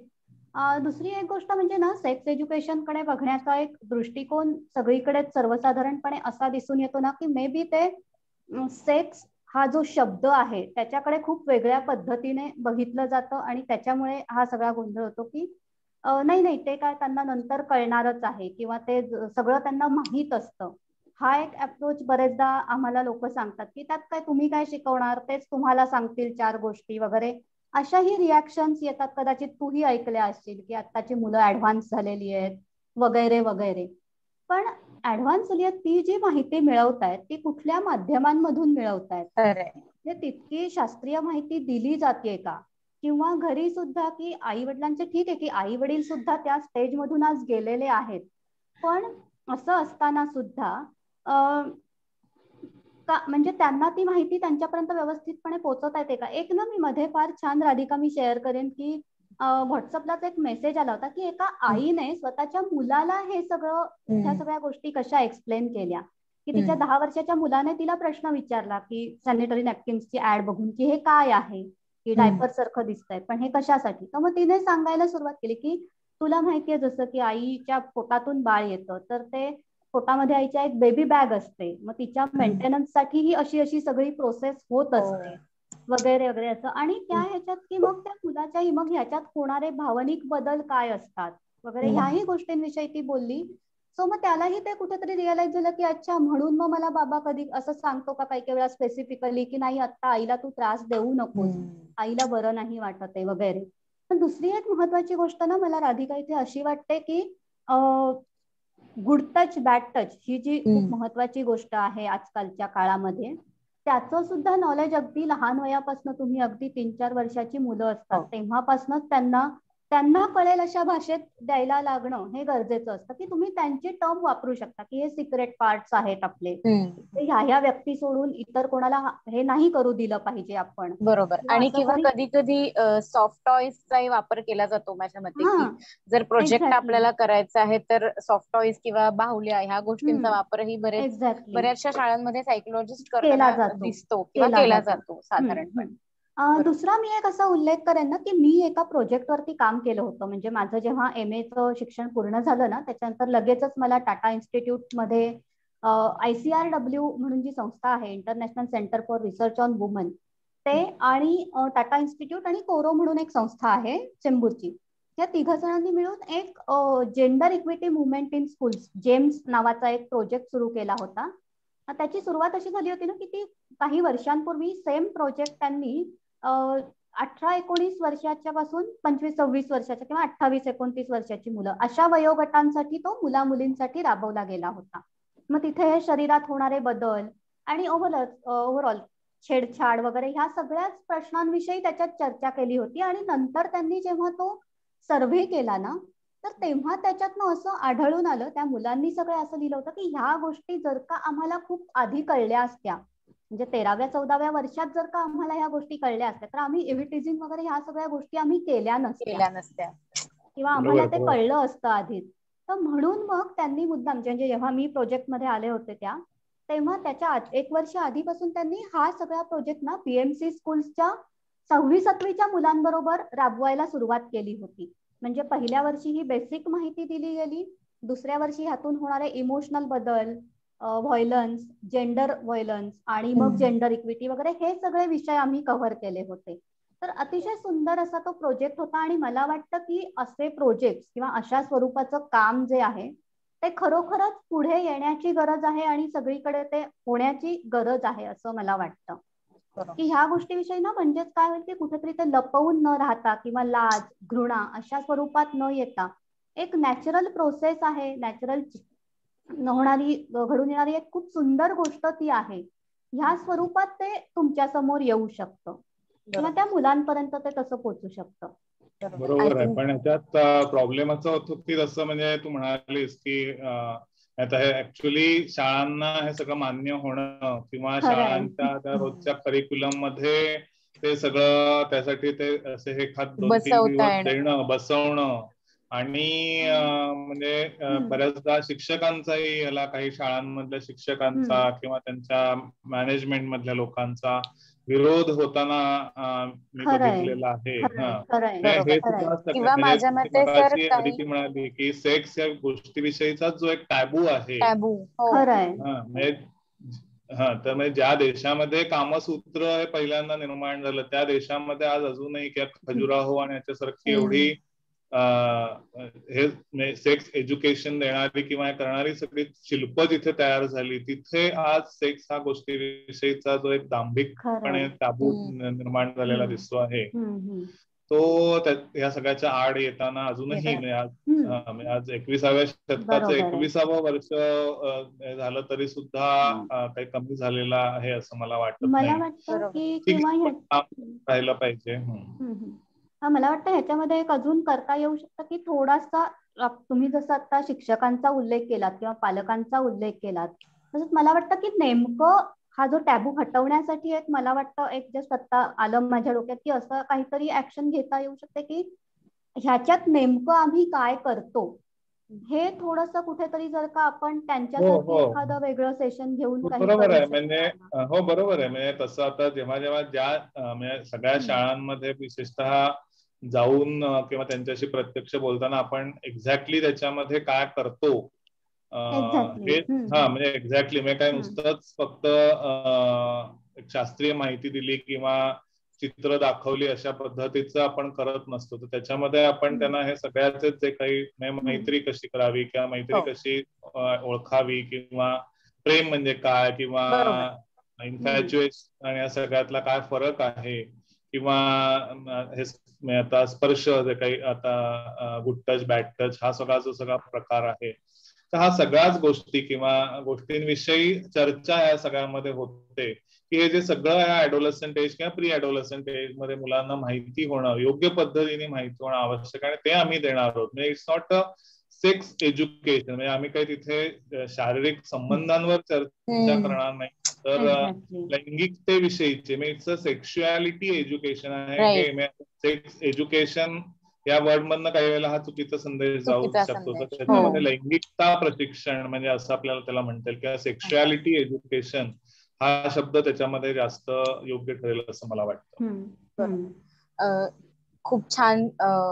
मला हे दोन्ही प्रश्नांची उत्तर मला स्वतःला सुद्धा खूप आवडली, इन्साइटफुल होती नक्कीच. आपण मुलांच्याच कडे आहोत, म्हणजे मुलांच्याच अवतीभोवतीचे प्रश्न आपण बघतोय. तर जनरली मूल जन्माला यायच्या आधी म्हणजे तो जो 9 मंथ्सचा जो पिरियड असतो, प्रेग्नन्सीचा असतो किंवा त्या सगळ्या गोष्टींमध्ये पालक खूप कॉन्शियसली विचार करतात की ओके आपण पेडिट्रिशियन आपल्याला कोण हवाय किंवा आपल्याला लाईक कोणते डॉक्टर आपण चूज करायचे, कुठल्या एरियातले हवेत, असे खूप पालक मी बघितलेले आहेत. पण फक्त पेडिट्रिशियन ही व्यक्ती नक्कीच नाहीये जी मूल जन्माला आल्यानंतर त्या मुलाच्या संदर्भातल्या सगळ्या चाचण्या आणि सगळ्या गोष्टी करते. तर कुठल्या इतर प्रोफेशनल्स आहेत की जे मुलाच्या वाढीसाठी डेव्हलपमेंटल इयर्स जी काही आपण म्हणतो त्या वाढ आणि विकास ह्या वयात कोणत्या प्रोफेशनल्सची गरज भासते सर्वसामान्यपणे, काय सांगाल? कोणी ओके. म्हणजे आपण जसं बघितलं मग काल परवाच्या ह्याच्यात पण आपण चर्चा केल्या, ओटिसचं एक सेशन झालं. त्याच्यामध्ये जसं की काही डेव्हलपमेंटल इश्यूज असताना की ओटिस्ट असू शकतात, पुढे जाऊन रेमेडियल एज्युकेटर्स असू शकतात, काउन्सिलर्स असू शकतात, त्याच्यामध्ये प्ले थेरपिस्ट असू शकतात, स्पीच थेरपीचा उपयोग होऊ शकतो त्याच्यामध्ये. तर हे काही मुख्य करून प्रोफेशनल्स आपण म्हणू शकतो. पेडियाट्रिशियन्स च्या बरोबरीनेच महत्वाचे आहेत असे. तसंच दुसरी एक गोष्ट मी म्हणेन की ह्याच्याच अनुषंगाने मी आपला थोडा आधी तू जो प्रश्न विचारला होता शालेय शिक्षणाच्या बाबतीत, इन्क्लुझिव्ह एज्युकेशनच्या बाबतीत, तर मला वाटतं की त्या केसमध्ये सुद्धा ह्या सगळ्यांची मिळून अशी जर का एक टीम तयार झाली आणि त्याच्या तिथेही त्यांचा उपयोग होऊ शकतो इन्क्लुझिव्ह एज्युकेशन मध्ये सुद्धा.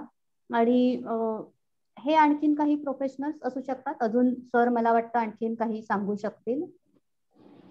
नाही बरोबर आहे. तू म्हणालीस तसेच तेच जास्त करून, कारण डेव्हलपमेंटची जी इयर्स असतात त्याच्यामध्ये जे काही अडथळे येऊ शकतात किंवा अडथळे येण्याचे चान्सेस असतात किंवा ते दिसले तर ते पटकन पिकअप करून ते म्हणजे त्या दृष्टीने अर्ली इंटरव्हेन्शन जेवढं आता मी जो ऑक्युपेशनल थेरपीवरचा व्हिडिओ जर तुम्ही पाहिला असेल तर त्याच्यात हे आहे की अर्ली इंटरव्हेन्शन हे खूप महत्वाचं असतं. आणि त्याच्यामुळे अर्ली विशेषतः ऑटिझम सारखी, ऑटिझम स्पेक्ट्रम डिसऑर्डर सारखा जर ऑटिझमचा भाग असेल तर ती परवेसिव्ह डेव्हलपमेंटल डिसऑर्डर असते आणि ती साधारणपणे एक 3 वर्षापासून ती लक्षणं दिसायला लागतात. मुलाचं तिसरं वय असतानापासून किंवा काही वेळा थोडस त्याच्या आधी पण दिसायला लागतात की ते पहिल्या वर्षामध्ये मूल जेव्हा पहिलं जे सोशल स्माइल करतं ते आईकडे बघून करतं किंवा आईशी त्याची जे बॉन्डिंग होतं ते होताना दिसत, तर तेच जर कुठेतरी समजा होताना दिसत नसेल आणि असं आढळून आलं तर मग अशा वेळेला की नाही होईल ते आपोआप, होईल ते नंतर, तर अशासाठी वेळ न दवडता मग अशा वेळेला कुठेतरी ऑक्युपेशनल थेरपीची जर मदत घेतली, म्हणजे आज पिडियाट्रिक्स मध्ये पण म्हणजे डेव्हलपमेंटल पिडियाट्रिक्स नावाची एक ब्रांच डेव्हलप झालेली आहे. आपल्या इथे नाहीये परंतु परदेशामध्ये ती आहे.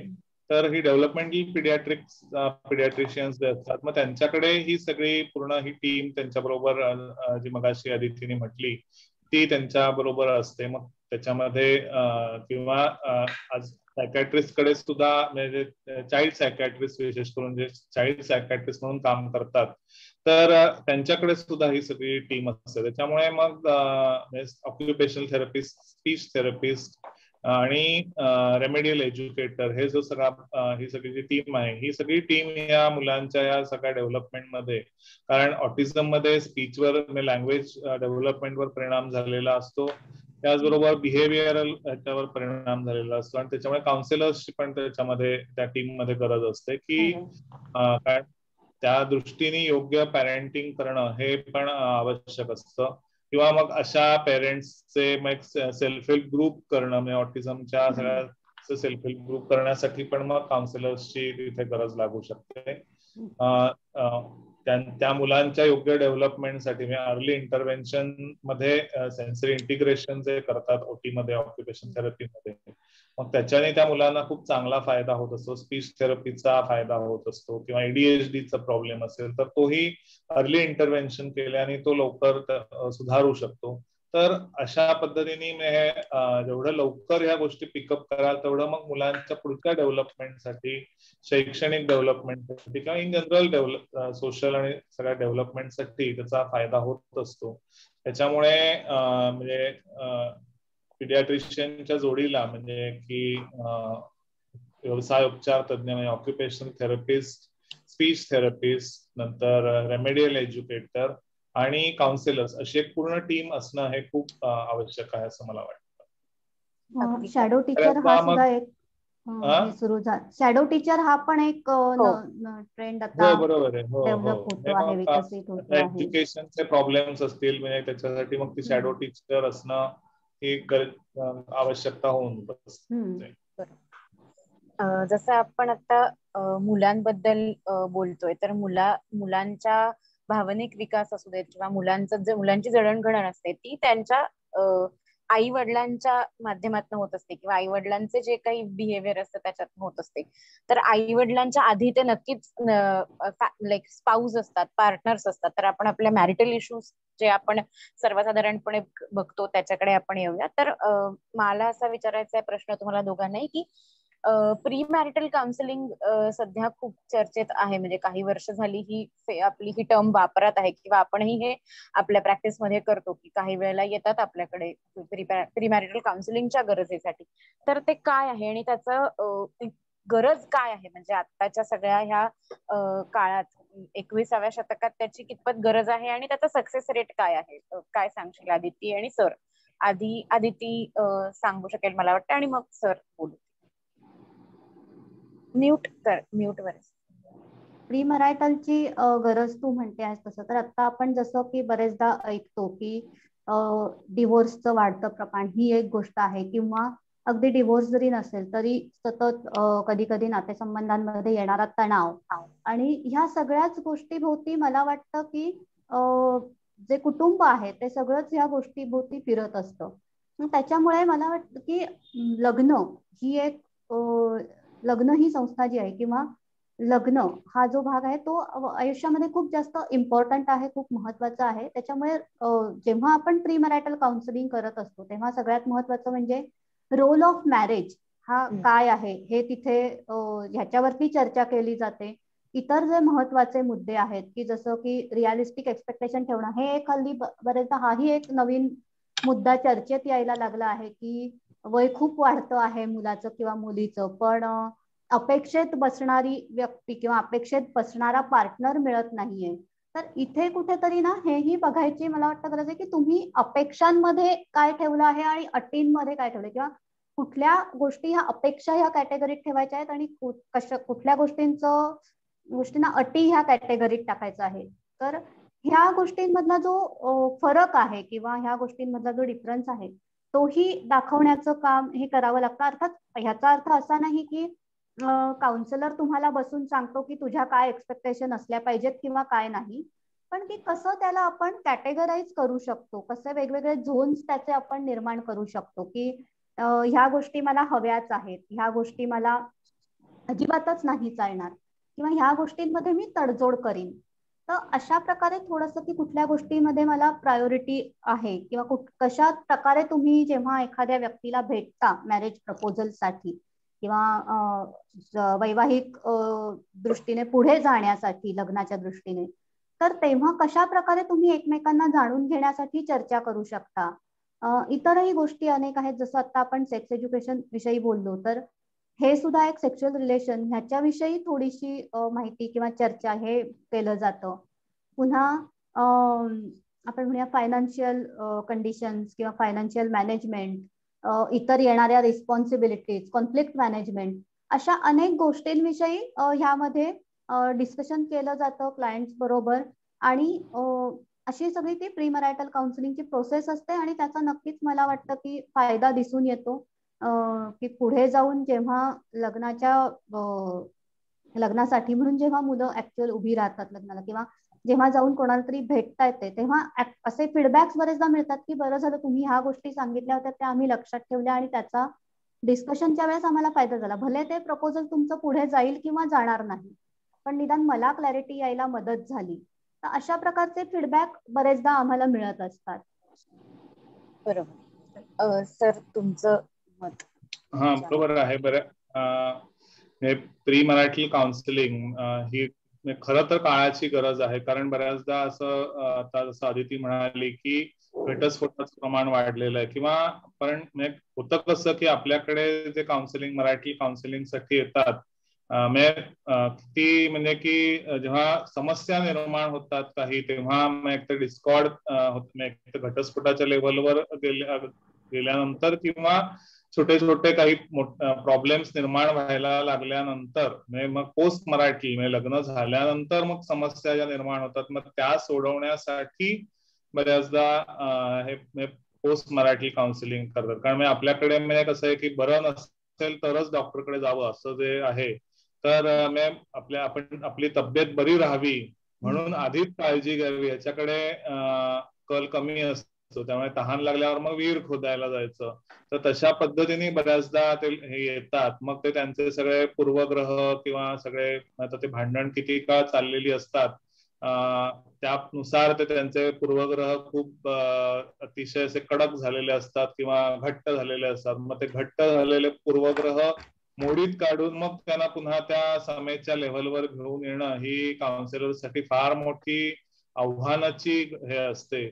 आणि हे सगळं जर टाळायचं असेल किंवा घटस्फोटांचं प्रमाण जर आपल्याला कमी करायचं असेल, तर मुळात जसं आता आदिती म्हणाली की आज म्हणजे उशिराच्या वयात लग्न होतात, त्याच्यामुळे म्हणजे अपेक्षा किंवा या सगळ्या पूर्णपणे वेगळ्या असतात, किंवा त्या अपेक्षेत बसणारा किंवा त्या चित्रात बसणारा जोडीदार मिळणं ही मिळत नाही. किंवा मग त्या जोडीदाराशी बऱ्याचदा असंही होतं की अगदी चांगली चांगली शिकलेली मुलं सुद्धा काहीही त्या म्हणजे केवळ जे समोर दिसतं त्याच्यावरच फक्त बघून लग्न केली जातात. म्हणजे रूप, रंग, शिक्षण, नोकरी, पैसा म्हणजे या किंवा घर, ह्या ज्या अगदी व्यावहारिक गोष्टी आहेत तेवढ्याच गोष्टींवर भर देऊन लग्न केली जातात. आणि मग नंतर मग आपलं काही जुळत नाहीये असं हे होतं. किंवा काही लग्नांमध्ये मग असं होतं की लग्न होऊन कितीतरी महिने, वर्ष झाली तरी मॅरेजचं कन्झ्युमेशन झालेलं नसतं. म्हणजे त्या दृष्टीने लैंगिक लेवलवर सुद्धा म्हणजे आज त्यांच्याकडे एवढी शिकलेली असून सुद्धा लैंगिक पातळीवर, जसं आता मगाशी आपण सेक्स एज्युकेशन विषयी बोललो, तर त्या लैंगिक ह्याच्यावर सुद्धा खूप काय म्हणतो आपण, गैरसमज म्हणा किंवा कमी माहिती म्हणा किंवा अज्ञान म्हणा, असं सगळं आढळून येतं. त्यामुळे त्याच्यातनं समस्या निर्माण झालेल्या असतात. त्याच्यामुळे कसं आहे की ह्या सगळ्या गोष्टी ज्या आहेत, ह्या गोष्टी जर जोडीदार निवडताना जर आपण लक्षात घेतल्या आणि त्याच्याप्रमाणे आपण त्या जोडीदाराशी चर्चा करून, अनेक गोष्टी आहेत, अनेक हे आहेत की त्याच्यामध्ये अगदी आपलं शिक्षण किंवा आपल्या सगळ्या शिक्षणासंबंधीच्या आपल्या कल्पना किंवा आपल्या आरोग्याविषयीच्या कल्पना, आपल्या आरोग्यविषयक माहिती ती बऱ्याचदा दडवली जाते. म्हणजे कोणता आजार झाला असेल, मानसिकच आजार नाही, शारीरिक आजार सुद्धा दडवले जातात. म्हणजे त्याच्यामुळे ते दडवणं किंवा म्हणजे आपल्या म्हणजे इन जनरल धार्मिक विषयीच्या कल्पना, आपल्या सामाजिक प्रतिष्ठेविषयीच्या कल्पना किंवा आपल्या संसारामध्ये आपल्या आई वडिलांचा काय रोल असला पाहिजे, एकमेकांच्या आई वडिलांचा काय रोल असला पाहिजे, मी अशा अनेक गोष्टी आहेत की ज्यांची सगळ्यांची चर्चा ही आधी होणं, आपल्या मुलांविषयीच्या कल्पना किंवा आपल्या सेक्स विषयीच्या कल्पना, ह्या सगळ्याची चर्चा होणं खूप गरजेचं आहे. मला आठवत आहे की तो एक 2 वर्षापूर्वी एक मुलगा माझ्याकडे आला होता. म्हणजे त्याचं एक डिव्होर्स झाला एक आधी आणि मग त्याला दुसरं लग्न करायचं होतं. तर तेव्हा त्याला मग करायचं होतं की आता मी जोडीदार कसा निवडला पाहिजे किंवा एक मला अशी पसंत पडलेली आहे, पण मग तिला पूर्णपणे हे करण्यासाठी प्री मॅरिटल काउन्सिलिंग साठी तो आलेला होता. तिला येणं म्हणे शक्य नाहीये, कारण ती दुसऱ्या गावी सांगली बिंगली अशा कुठेतरी राहणारी होती ती मुलगी. परंतु मग त्या दोघांशी मग त्यावेळेला मी व्हॉट्सअप व्हिडिओ कॉलचा हे करून त्या दोघांशी त्यावेळेला मग ते प्री मॅरिटल काउन्सिलिंग केलेलं होतं की त्या दोघांनी एकमेकांशी काय कोणत्या गोष्टीबाबत चर्चा केली पाहिजे, ह्या सगळ्याविषयी मी त्याला बोललो होतो. प्रत्येक वेळेला तिला कॉन्टॅक्ट करणंही शक्य नसायचं. काही वेळेला ती नोकरीवर म्हणजे ऑफिसमध्ये असायची. अशा वेळेला त्यानेच तिथे जाऊन तिच्याशी काय चर्चा केली पाहिजे आणि मग तिची मतं तो येऊन मला सांगायचा आणि मग त्याप्रमाणे मी कुठेतरी असं संपूर्ण हे होऊन मग त्यांचं ते लग्न झालं. आणि आता मध्यंतरी एकदा तो भेटायलाही आला होता की आमचं सगळं व्यवस्थित चाललेलं आहे हे सांगायला. असं हे ऐकून छान वाटलं.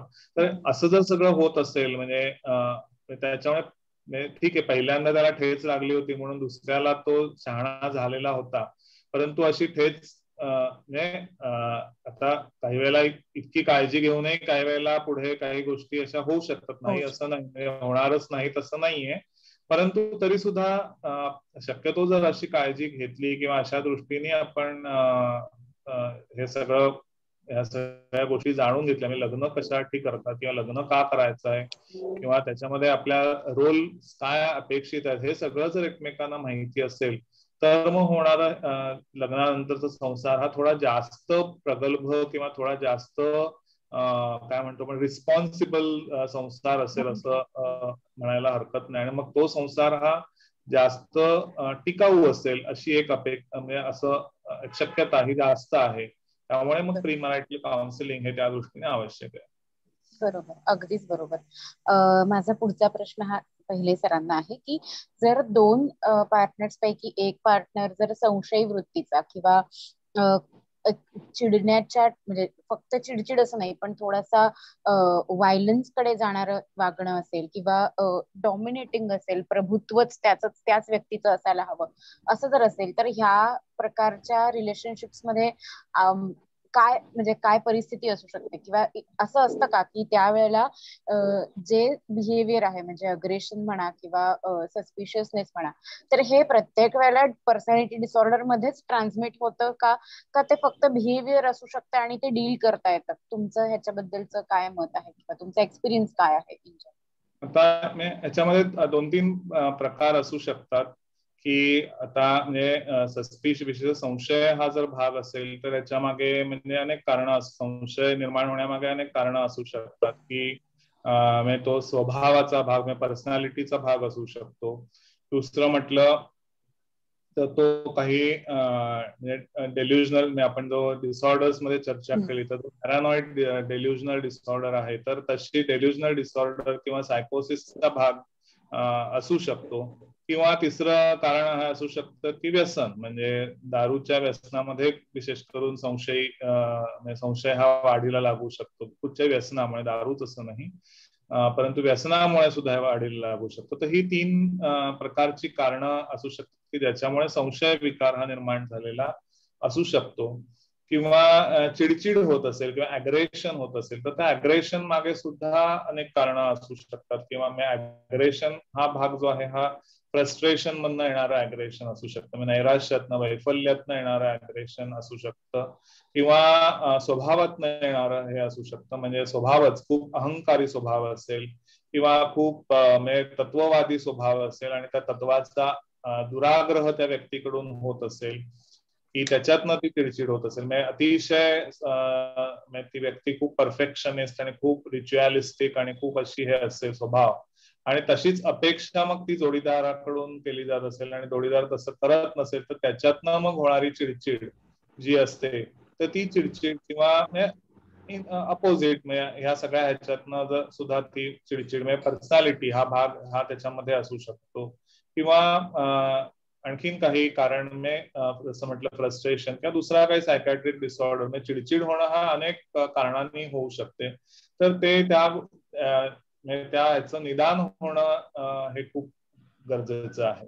आणि म्हणूनच मगाशी जसं आपण प्री मराठी काउन्सिलिंग म्हटलं तर बऱ्याचदा मग कसं होतं की मग अशा वेळेला जेव्हा कपल्स येतात मग त्यावेळेला असं करावं लागतं की त्यावेळेला मग त्यांची बऱ्याचदा टेस्टिंग म्हणजे सायकोलॉजिकल टेस्टिंग करावं लागतं. म्हणजे त्या सायकोलॉजिकल टेस्ट मधनं हे कळू शकतं की हा डिसऑर्डरचा भाग आहे का, हा स्वभाव पर्सनॅलिटीचा भाग आहे, म्हणजे काय आहे ते त्याच्यातनं कळू शकतं. मग त्या पर्सनॅलिटीज मॅच होत आहेत की नाही हे सगळं मग आपल्याला बघता येऊ शकतं. परंतु मग त्याच ऐवजी ही जी प्री मराठी काउन्सिलिंग मध्ये ही MCMI सारखी जी टेस्ट आहे किंवा अशा ज्या पर्सनॅलिटी टेस्ट आहेत ह्या आधीच करून घेतलेल्या असल्या आणि कुंडली पत्रिका जुळवण्यापेक्षा जर MCMI किंवा अशा तत्सम ह्या टेस्ट जर एकमेकांच्या जुळत असतील, पर्सनॅलिटी मॅच होत असतील तर मग ते जास्त श्रेयस्कर ठरू शकतं.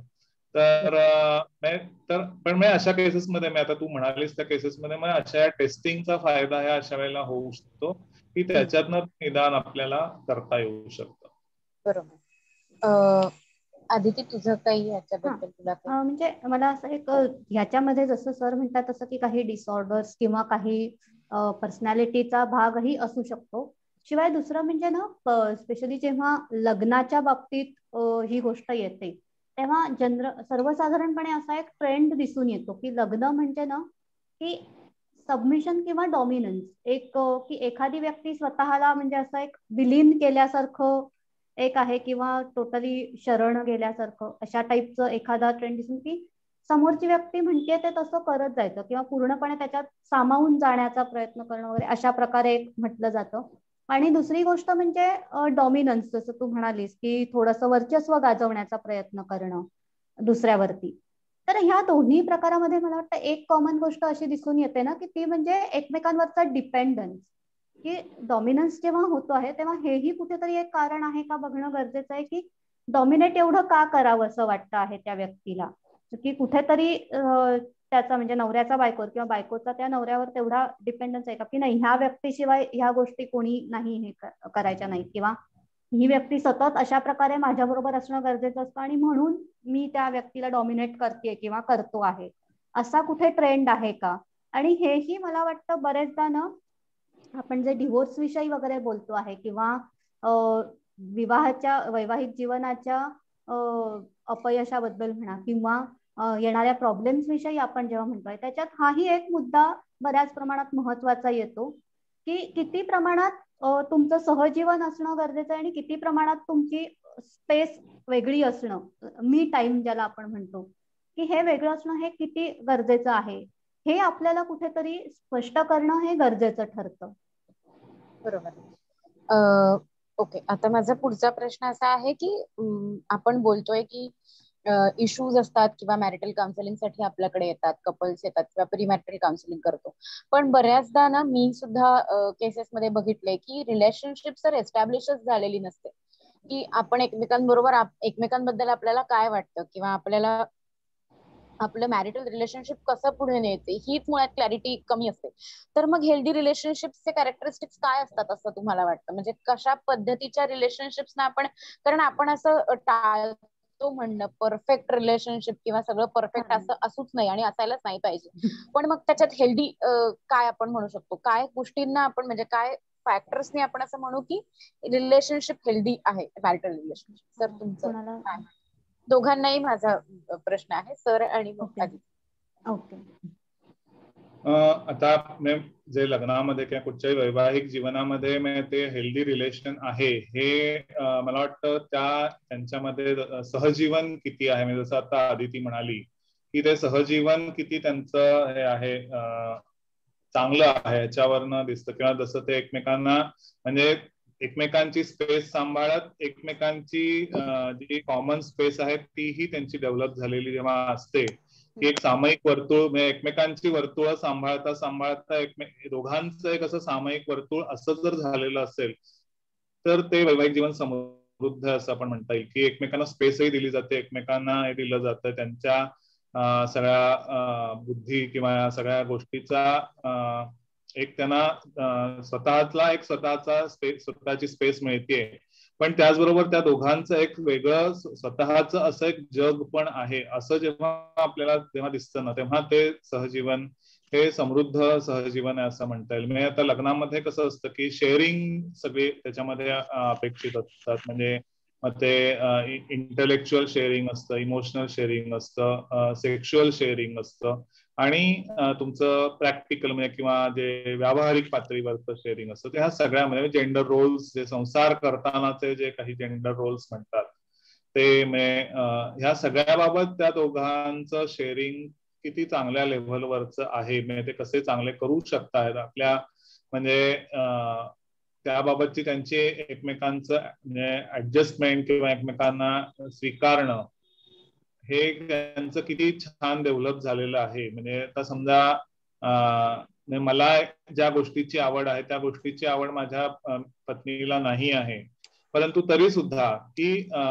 पण तरी सुद्धा मी आता समजा मला वाचनाची आवड आहे आणि तिला नाही आहे, तरी पण मी जे काही वाचून दाखवतो आहे, समजा मी तिला वाचून दाखवतोय आणि ते ती ऐकते आहे आणि ते ती ग्रास्प करते, म्हणजे तिला स्वतःला वाचायला आवडत नाहीये, परंतु मी वाचून दाखवलेलं, मी जेव्हा जेव्हा वाचून दाखवतो तेव्हा तेव्हा ती शांतपणे ऐकते आणि त्याच्यावरती तिची मतं व्यक्त करते, असं समजा जर होत असेल, किंवा त्याच्यातनं मग हळूहळू पुस्तक उद्या तिला असं वाटायला लागलं की आपणही वाचायला लागावं, पण तिची आवड वेगळी आहे, किंवा तिची आवड पुस्तकांची आवड वेगळी आहे, किंवा असंही असू शकतं की माझी पुस्तकांची आवड किंवा विषयांची आवड आणि पत्नीच्या जे काही पुस्तकं वाचते तिची विषयांची आवड ही वेगवेगळी असू शकते, परंतु त्या सगळ्या वाचलेल्या गोष्टींबाबत जर आम्ही उद्या चर्चा करत असू की नाही तू हीच पुस्तकं वाचायला पाहिजे आणि तू ती पुस्तकं वाचायला पाहिजे असं असेल तर ते नाही, किंवा नवऱ्याला एखाद्या गोष्टीची फिरायची आवड असेल, ट्रेकिंगची आवड असेल आणि बायकोला पण फिरायची आवड असेल, नुसतीच ट्रेकिंग असं नाही पण एक जनरल निसर्गात फिरायची आवड असेल, तर मग त्यांचं सहजीवन हे कुठेतरी कॉम्प्लिमेंटरी होऊ शकतं. तर असं जर कॉम्प्लिमेंटरी आपलं एकमेकांना हे असू शकतं किंवा कुठेतरी आपण ऍडजस्ट केलेलं असू शकतं की प्रत्येकच गोष्ट कॉम्प्लिमेंटरी असेल असं नाही, तर काही वेळेला ते ऍडजस्ट आपण तिथे केलेलं असू शकतं की ठीक आहे आपल्याला आवडत नाही पण आपल्याला चालू शकेल की थोडं आपण तरी त्याच्या काही ह्या गोष्टी आपल्याला आवडत नाहीत आपल्या नवऱ्याच्या, पण ठीक आहे हरकत नाही आपण त्या चालवून घेऊया. समजा बायकोला सगळी टापटिपीची आवड असेल आणि नवऱ्याला ती अजिबात नसेल, तरी पण मग खळखळ न करता, चिडचिड न करता, ठीक आहे त्याला आवड नाही ना, आपण आपल्या सगळ्या कपड्यांच्या घड्या किंवा आपण सगळं व्यवस्थित ठेवूया, त्याला कुठेही बोल न लावता आपण त्या आवरण्याचा वसा आपण आपल्या हाती घ्यावा.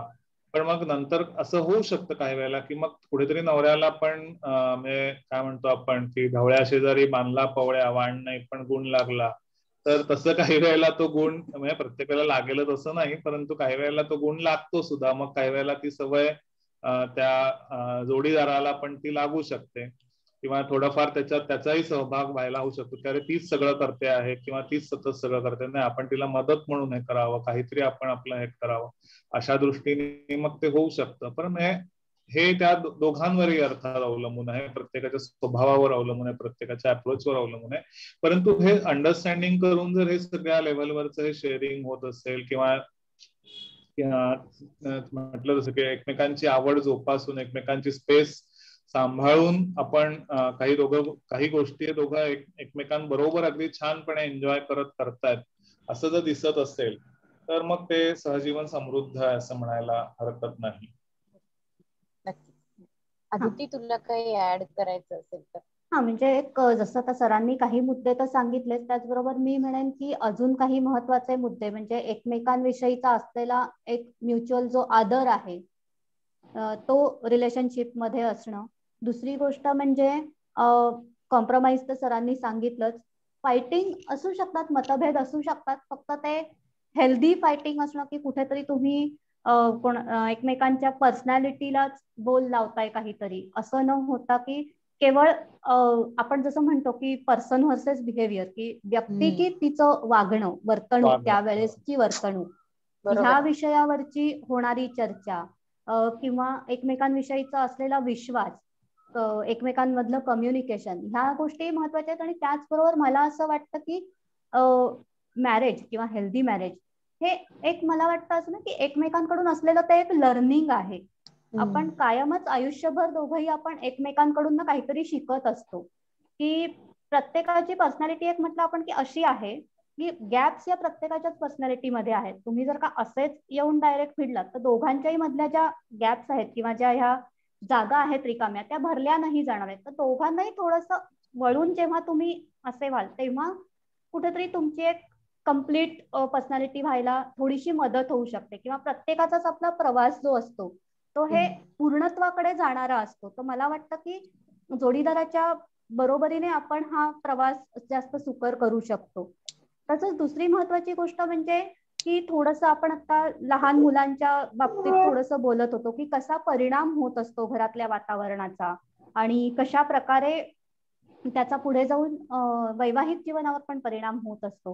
तर मला वाटतं की ह्या सगळ्या गोष्टी ठीक आहे की होत असतील थोड्याशा, पण त्याच बरोबरीने जोडीदारांनी जर का एकमेकांच्या ह्या ज्या काही अशा गरजा आहेत त्या समजून घेण्याचा प्रयत्न केला आणि त्याप्रमाणे एकमेकांशी डील करायला सुरुवात केली किंवा त्याप्रमाणे एकमेकांशी जेव्हा ते आपली वर्तणूक ठेवतील तेव्हा ते जीवन जास्त सुखी होईल किंवा हेल्दी रिलेशन त्याला म्हणता येईल असं मला वाटतं. राधिका.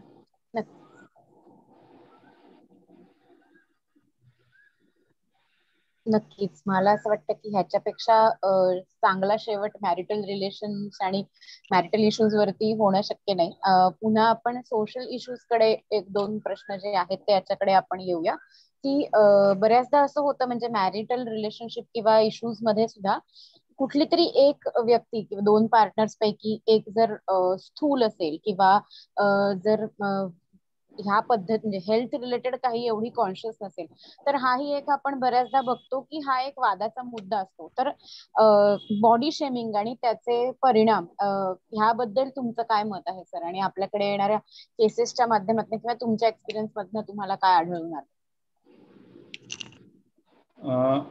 कसं आहे की प्रत्येकाची जी आयडेंटिटी एक असते स्वतःची त्याच्यामध्ये बॉडी हा एक फार महत्वाचा म्हणजे स्वतःची शरीर हा एक फार महत्वाचा रोल म्हणजे शरीराच्या प्रतिमेचा एक कुठेतरी एक महत्वाचा रोल असतो त्याच्यामध्ये.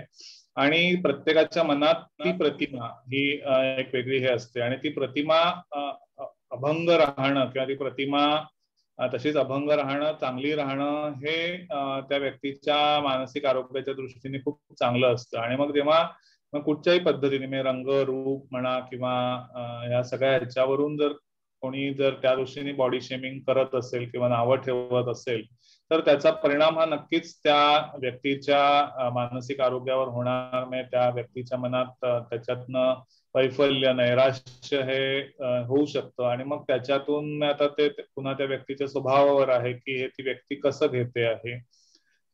ती मनातल्या मनातच सतत ते ठेवलं सहन केलं पण मग ते नंतर मग ते काही शारीरिक लक्षणांच्या स्वरूपात शारीरिक विकार लक्षणांचे विकार नाही शारीरिक लक्षणांच्या स्वरूपात येऊ शकतं, किंवा मग काही शारीरिक विकारांच्या स्वरूपात, म्हणजे जे सायकोसोमॅटिक इलनेसेस आहेत तशा स्वरूपात ते बाहेर येऊ शकतं. किंवा मग त्याच वेळेला मग आता ते किती तीव्र ते बॉडी शेमिंग केलं जात आहे त्याच्यावरून मग त्याच्या तीव्रतेप्रमाणे ते असतं की हलकं ते टॉर्चरिंग असेल किंवा हलक्या स्वरूपात असेल तर त्याचा हा असा दूरगामी परिणाम नंतरच्या काळात परिणाम होऊ शकतो. जर अक्यूट लेवलवर की खूप मोठा एक अपमान असा जर केला गेला असेल तर त्याचा परिणाम हा लगेच होताना दिसतो. म्हणजे लगेच नैराश्य येऊ शकतं किंवा त्याच्यातनं काही अग्रेशन होणं किंवा त्याच्यातनं काही वेळेला काही इव्हन सायकोसिसच्या लेवलला सुद्धा कोणी जाणं, त्या अशा अनेक प्रकारचे समस्या या त्याच्यातनं निर्माण होऊ शकतात. बरोबर. थोडंसं बोलू का, ऍड करू का? हो मी तुझ्याकडे येतो. मध्यंतरी एक हे येत होती, म्हणजे मुलगी येत होती की तिला नैराश्य आलेलं होतं आणि त्याच्यामध्ये बॉडी शेमिंग हा एक महत्वाचा हे होता. बरोबर. मला असं वाटतं की अशा केसेस मध्ये सर आपण जेव्हा मूळ मुद्द्याला हात घालतो तेव्हा ती केस सोपी होते सोडवायला असं जाणवतं. सिम्पटमॅटॉलॉजीकडे बघितलं तर सिम्पटम्स काही फारसे वर्सन झालेले नाहीयेत, पण जर हा मुद्दा बघितला तर हा मुद्दा त्या सिम्पटम्सच्या पेक्षा मोठा दिसायला लागतो आणि तो ट्रीट करणं जास्त गरजेचं आणि प्रामुख्याने महत्वाचं वाटायला लागतं. तेव्हा कुठे केस थोडी सॉल्व्ह होते असं जाणवतं. अदिती बोल तुझ्याकडे. म्हणजे मला तेच म्हणायचं होतं की आधी कसं होतं ना की ऍटलिस्ट की फक्त एखाद्या व्यक्तीच्या वजनावरून किंवा उंचीवरून किंवा रंगावरून अशा गोष्टींवरनं बॉडी शेमिंग केलं जात होतं. पण आता एक ट्रेंड असा दिसून येतो की काही विशिष्ट विकार असतील, समजा की जसं की सोरायसिस सारखा विकार आहे, की अशा गोष्टींवरून सुद्धा जेव्हा बॉडी शेमिंग केलं जातं तर खरं तर मला वाटतं की ही खूपच मानसिक दृष्ट्या लोकांच्या, म्हणजे जी व्यक्ती मला वाटतंय बॉडी शेमिंग करते आहे त्याच्या दृष्टीने सुद्धा आणि जो व्हिक्टीम आहे दोघांच्याही मानसिक स्वास्थ्याच्या दृष्टीने मला वाटतं ही गोष्ट काही चांगली नाहीये. की आणि थोडंसं असं वाटतं नाही, ऍड करावं असं वाटतं मला की आपला तो मुद्दा आता आपण घेतला नाहीये, पण तरी की ह्या सगळ्यामध्ये कुठेतरी ना की अशा समोरून मीडियाजवरनं वगैरे पोस्ट केल्या जाणाऱ्या इमेजेस ज्या आहेत, इमेजेस म्हणजे की एखादा आता जसं आपण बघतो की बरेचदा मूव्हीज मध्ये वगैरे की वजनाने जास्त असलेली जी व्यक्ती आहे तिला बरेचदा एक कॉमेडी हे म्हणूनच समोर आणलं जातं. हे आणि त्याच्यात सुद्धा कॉमेडी ठीक आहे की असायला हरकत नाही, कॉमेडी एखादं पात्र दाखवलं आहे किंवा विनोदी पात्र दाखवलं आहे हरकत नाही, पण ते सगळे जे विनोद असतात ना ते त्या व्यक्तीच्या शरीराशी संबंधित हे तसेच विनोद बरेचदा केले जातात अशा कार्यक्रमांमध्ये म्हणा किंवा अशा प्रसंगांमध्ये.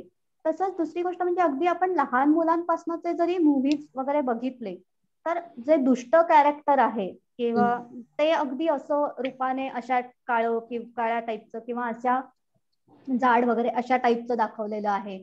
आणि कुठेतरी की जी व्यक्ती चांगली आहे ती अगदी दिसायला पण सुंदर, कदाचित ते ठीक आहे की सिम्बॉलिक घ्यायचं असेल त्यांना, पण ह्याचा परिणाम नकळतपणे कुठेतरी आपण की असं असणं म्हणजे छान आणि असं असणं म्हणजे वाईट अशा अर्थाने घेतल्यामुळे कुठेतरी परिणाम होणं याही गोष्टी व्हायला लागतात. तर हे कुठेतरी आपल्याला थांबवायची गरज आहे. बरोबर. मला वाटतं की तू जे बोलतेस त्याच्यात ना मास कलेक्टिव्ह जे आपण इम्पॅक्ट असतो तो साधला जातो की अनेक घरांमध्ये एकाच वेळेला त्या प्रकारच्या सिरियल्स म्हणा किंवा मूव्हीज म्हणा बघितल्या जातात आणि मग तशा पद्धतीने एक विचारसरणीच कुठे ना कुठेतरी हलक्या स्वरूपात का होईना जन्माला येत असते. किंवा अगदी लहानपणापासून ऐकत असलेली आपण जी गाणी असतात अगदी गोरी गोरी पान वगैरे एक्झॅक्टली तो कुठेतरी की आणि या बाबतीत एक जाता जाता जस्ट हे सांगते की ना हे कसं हँडल करायचं ह्या बाबतीत ना एक फार छान मी मध्ये वाचलं. माझी एक मैत्रिणी तिने अशा काही कथा लिहिल्या होत्या तिच्या मुलाला वाढवताना येणाऱ्या अनुभवांवरती. एकदा असं झालं की सडनली तिच्या मुलाने तिला म्हटलं की मला सावळ्या रंगाची लोक नाही आवडत किंवा अशा टाईपचं काहीतरी त्याने कमेंट केली किंवा मला अमुक एक व्यक्ती आवडते कारण ती गोरी आहे असं. तर तिला तो थोडासा शॉक होता कारण अशा प्रकारचं स्टेटमेंट तिने कधीच स्वतः हे केलेलं नव्हतं किंवा तिने जाणीवपूर्वक अशा कमेंट्स पासून वगैरे लांब ठेवलं होतं, त्याच्यापर्यंत पोहोचणार नाही तसं. मग तिने ते कसं हँडल केलं तर ती त्याला म्हणाली की ठीक आहे अच्छा असं आहे का, मग उद्यापासून ना तू चॉकलेट चोकोज कॅडबरीज असलं काही खातच जाऊ नकोस. का तर ते असं हे असतं ना, ते डार्क असतं ना, मग तू कशाला खातोस, ते नाही आवडत ना तुला, ठीक आहे सोडून दे, तू फक्त उद्यापासून प्लेन दूध पित जा किंवा प्लेन ब्रेड खात जा, असंच करत जा तू. मग तेव्हा कुठेतरी त्याला हे झालं, अगं नाही तसं नाही, मला तसं नाही म्हणायचंय. मग तेव्हा ते की तिला काही मग वेगळं सांगायची गरज नाही पडली, तिने अशा प्रकारे त्याच्यापर्यंत पोहोचवलं. एक मला हँडलिंगचा खूप चांगला हा प्रकार वाटला. खरंय. सर शेवटच्या प्रश्नाकडे येते, कारण हा प्रश्न शेवटचा असला तरी हा आत्तासाठी खूप महत्वाचा आहे. ह्या पॅन्डेमिक सिच्युएशनच्या दृष्टिकोनातून महत्वाचा आहे की आपण ह्या सेकंड वेव्ह मध्ये बघितलं की मृत लोकांची संख्या त्या मानाने बरीच जास्त होती ऍज कम्पेअर्ड टू पहिल्या वेव्ह मध्ये, पहिल्या लाटेत जे झालं. तर आपल्याकडेही आपण 2 महिने ग्रीफ काउन्सिलिंग आणि कोविड रिलेटेड सिच्युएशन हँडल करताना येणारे मानसिक अडथळे ह्यासाठी आपण सेवा पुरवत होतो. तर ह्याच्यात कलेक्टिव्ह ग्रीफ आणि सर्वायव्हर गिल्ट ह्या 2 गोष्टी ज्या आपण आता अनुभवतोय, लोक जातायत ह्या सगळ्यात, तर ह्याबद्दल तुमचे व्ह्यूज, तुमची मतं काय आहेत की ह्या गोष्टी कशा डील केल्या पाहिजेत किंवा काय पद्धतीने त्याचा शारीरिक आणि मानसिक परिणाम होतो असं तुम्हाला वाटतं? आता बरोबर आहे, खूप मोठं नुकसान म्हणजे ह्या कोविडच्या सेकंड वेव्ह मध्ये होताना आपण बघितलं की अक्षरशः सुनामी सारखी ती लाट होती आणि त्याच्यामध्ये खूप तरुण लोकांचे सुद्धा त्याच्यात मृत्यू झाले. सगळ्याच एज ग्रुप मधल्या, म्हणजे तरुणांपासून वृद्धांपर्यंत अनेक जणांचे मृत्यू झाले. अगदी कुटुंबाच्या कुटुंब त्याच्यामध्ये हे झाली, कितीतरी मुलं अनाथही झालेली किंवा असंही हे आहेत. तर अशा सगळ्या ह्याच्यातनं त्याच्यामुळे मग म्हणजे एक जो वियोगाचं हे आहे, तर तो वियोगाचं म्हणजे ती एक वियोगाचं स्वरूप हे खूप भयानक पद्धतीने पुढे आलं की एक जो म्हणजे एकाचाच वियोग आपल्याला सहन करावा लागतो असं नाही, तर एकाच वेळेला अनेकांचा वियोग सहन करावा लागला. आणि मग तो वियोग सहन करताना मग तो मुळात कुठचाही जेव्हा वियोग होतो तेव्हा तो वियोग सहन करताना किंवा करताना पहिले आपण डिनायल मोड मध्ये असतो आणि नंतर मग हळूहळू त्या ऍक्सेप्टन्सच्या मोड मध्ये जातो. तर तो ऍक्सेप्टन्सच्या मोड मध्ये जाणं हे एकाच्याच साठी, एका वियोगाच्या बाबतीतच ते कठीण होऊन जातं. तर जेव्हा असं एका पाठोपाठ एक अनेक वियोगांना आपल्याला जेव्हा एक व्हावं लागतं तेव्हा मग कुठेतरी आपल्याला आपल्या 2 गोष्टी होऊ शकतात की एक तर ते डिनायल वाढू शकतं किंवा हे होऊ शकतं आणि त्याच्यातनं एक काही पूर्ण डिनायल मोड मध्ये गेल्यामुळे मग त्या व्यक्तीचं वागणं बिहेवियरवर काही परिणाम होऊ शकतात. किंवा दुसरं असं होऊ शकतं की त्या वियोग एका पाठोपाठ हे वियोग केल्यामुळे स्वतःच्या अस्तित्वाविषयीची एक इन्सिक्युरिटी ही लोकांना वाटायला लागली. प्रत्येक वेळेला अगदी सगळ्यांच्या काही जवळच्याच व्यक्तीचे वियोग झाले असतील असं नाही, परंतु अशा वियोगाच्या बातम्या ऐकून सुद्धा सगळ्यांना आपल्या अस्तित्वाविषयीच एक इन्सिक्युरिटी निर्माण झाली. आणि मग ती जी भीती होती ती भीतीची एक त्याच्यामुळे ती लाट निर्माण झाली. मग अशा वेळेला या भीतीला हँडल करणं हे खूप गरजेचं असतं की त्या भीतीला एका योग्य पद्धतीने हँडल करणं. मग त्यावेळेला अशा वेळेला कुठेतरी पहिले भीती आहे किंवा आपल्याला हे सगळं झालेलं आहे हे पहिले त्या व्यक्तीनी स्वीकारणं, किंवा मला खरीच खूप भीती वाटते आहे आणि हे सगळ्या ह्याच्यामुळे वाटते आहे हे पहिले त्या व्यक्तीने स्वीकारलं पाहिजे. कारण काही असू दे, परंतु ती भीती वाटते आहे हे जर आपण पहिले स्वीकारलं आणि ऍक्सेप्ट केलं, त्यासाठी मला काहीतरी मदतीची गरज आहे. मग ती भीती का वाटते आहे, कशाची वाटते आहे, काय विचार येत आहेत मनात, हे जर कोणा तज्ञाशी किंवा काउन्सिलरशी जर त्या व्यक्ती बोलल्या तर त्याच्यातनं मग कळू शकतं की त्या भीतीचं स्वरूप किती मोठं आहे, काय आहे. आणि मग अशा वेळेला मग पुढे त्या भीतीचा सामना कसा करायचा किंवा त्या इनसिक्युरिटीचा सामना कसा करायचा हे त्या व्यक्तीला आपल्याला सांगता येऊ शकतं की त्याच्यामध्ये तुझ्या हातात, आपल्या हातातल्या गोष्टी कोणत्या आहेत आणि आपल्या हाताबाहेरच्या या सगळ्या परिस्थितीत काही गोष्टी आपल्या हातात आहेत आणि काही गोष्टी ह्या आपल्या हाताबाहेर आहेत. मग आपल्या हातात कोणत्या गोष्टी आहेत मग त्या हातातल्या गोष्टींवर कसं काम करायचं आणि मग त्याच्यातून आपली ही इन्सिक्युरिटी कशी कमी करायची ह्याचं थोडंफार प्रशिक्षण आपल्याला मग त्या लोकांना आपल्याला देता येऊ शकतं आणि मग त्यांना भीतीवर हे करण्यासाठी आपल्याला मदत करता येऊ शकते. बरोबर. आणि ह्याच्यात आता आपण म्हणतोय की सर्वायवल फील्ड जे येतं तर तेही डील करताना काय अनुभव, म्हणजे काय तुमचं मत आहे की ते कितपत ते ड्रेनिंग असू शकतं, म्हणजे दमवणारच असतं ना, कारण ते ऍक्सेप्टन्स जसं म्हणतो की हे दुःखच आहे, पण सर्वायवल फील्ड जेव्हा येतं तेव्हा काय पद्धतीने आपल्याला त्यांना, म्हणजे काउन्सिलिंग बरोबर मेडिसिनची गरज पडते का अशा वेळेला?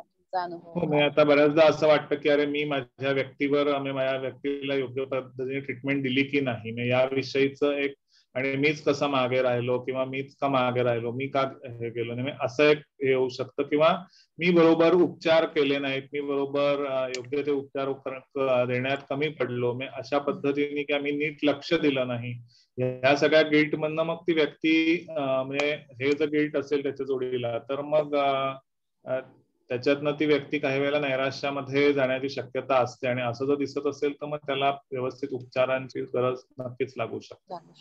बरोबर. अदिती, तुला काही ऍड करायचं असेल तर? अदितीचं कनेक्शन. सरांनी म्हटलं सरांनी बरंच काही हे कम्प्लीट केलेलं आहे, त्याच्यामुळे तसं काही अजून वेगळं काही मला असं ऍड नाही करायचं असं वाटत आता. ओके.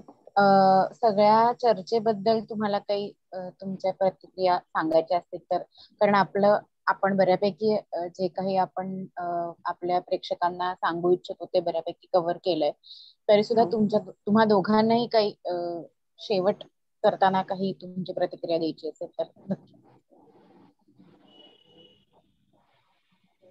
अदिती, तू बोलते आधी?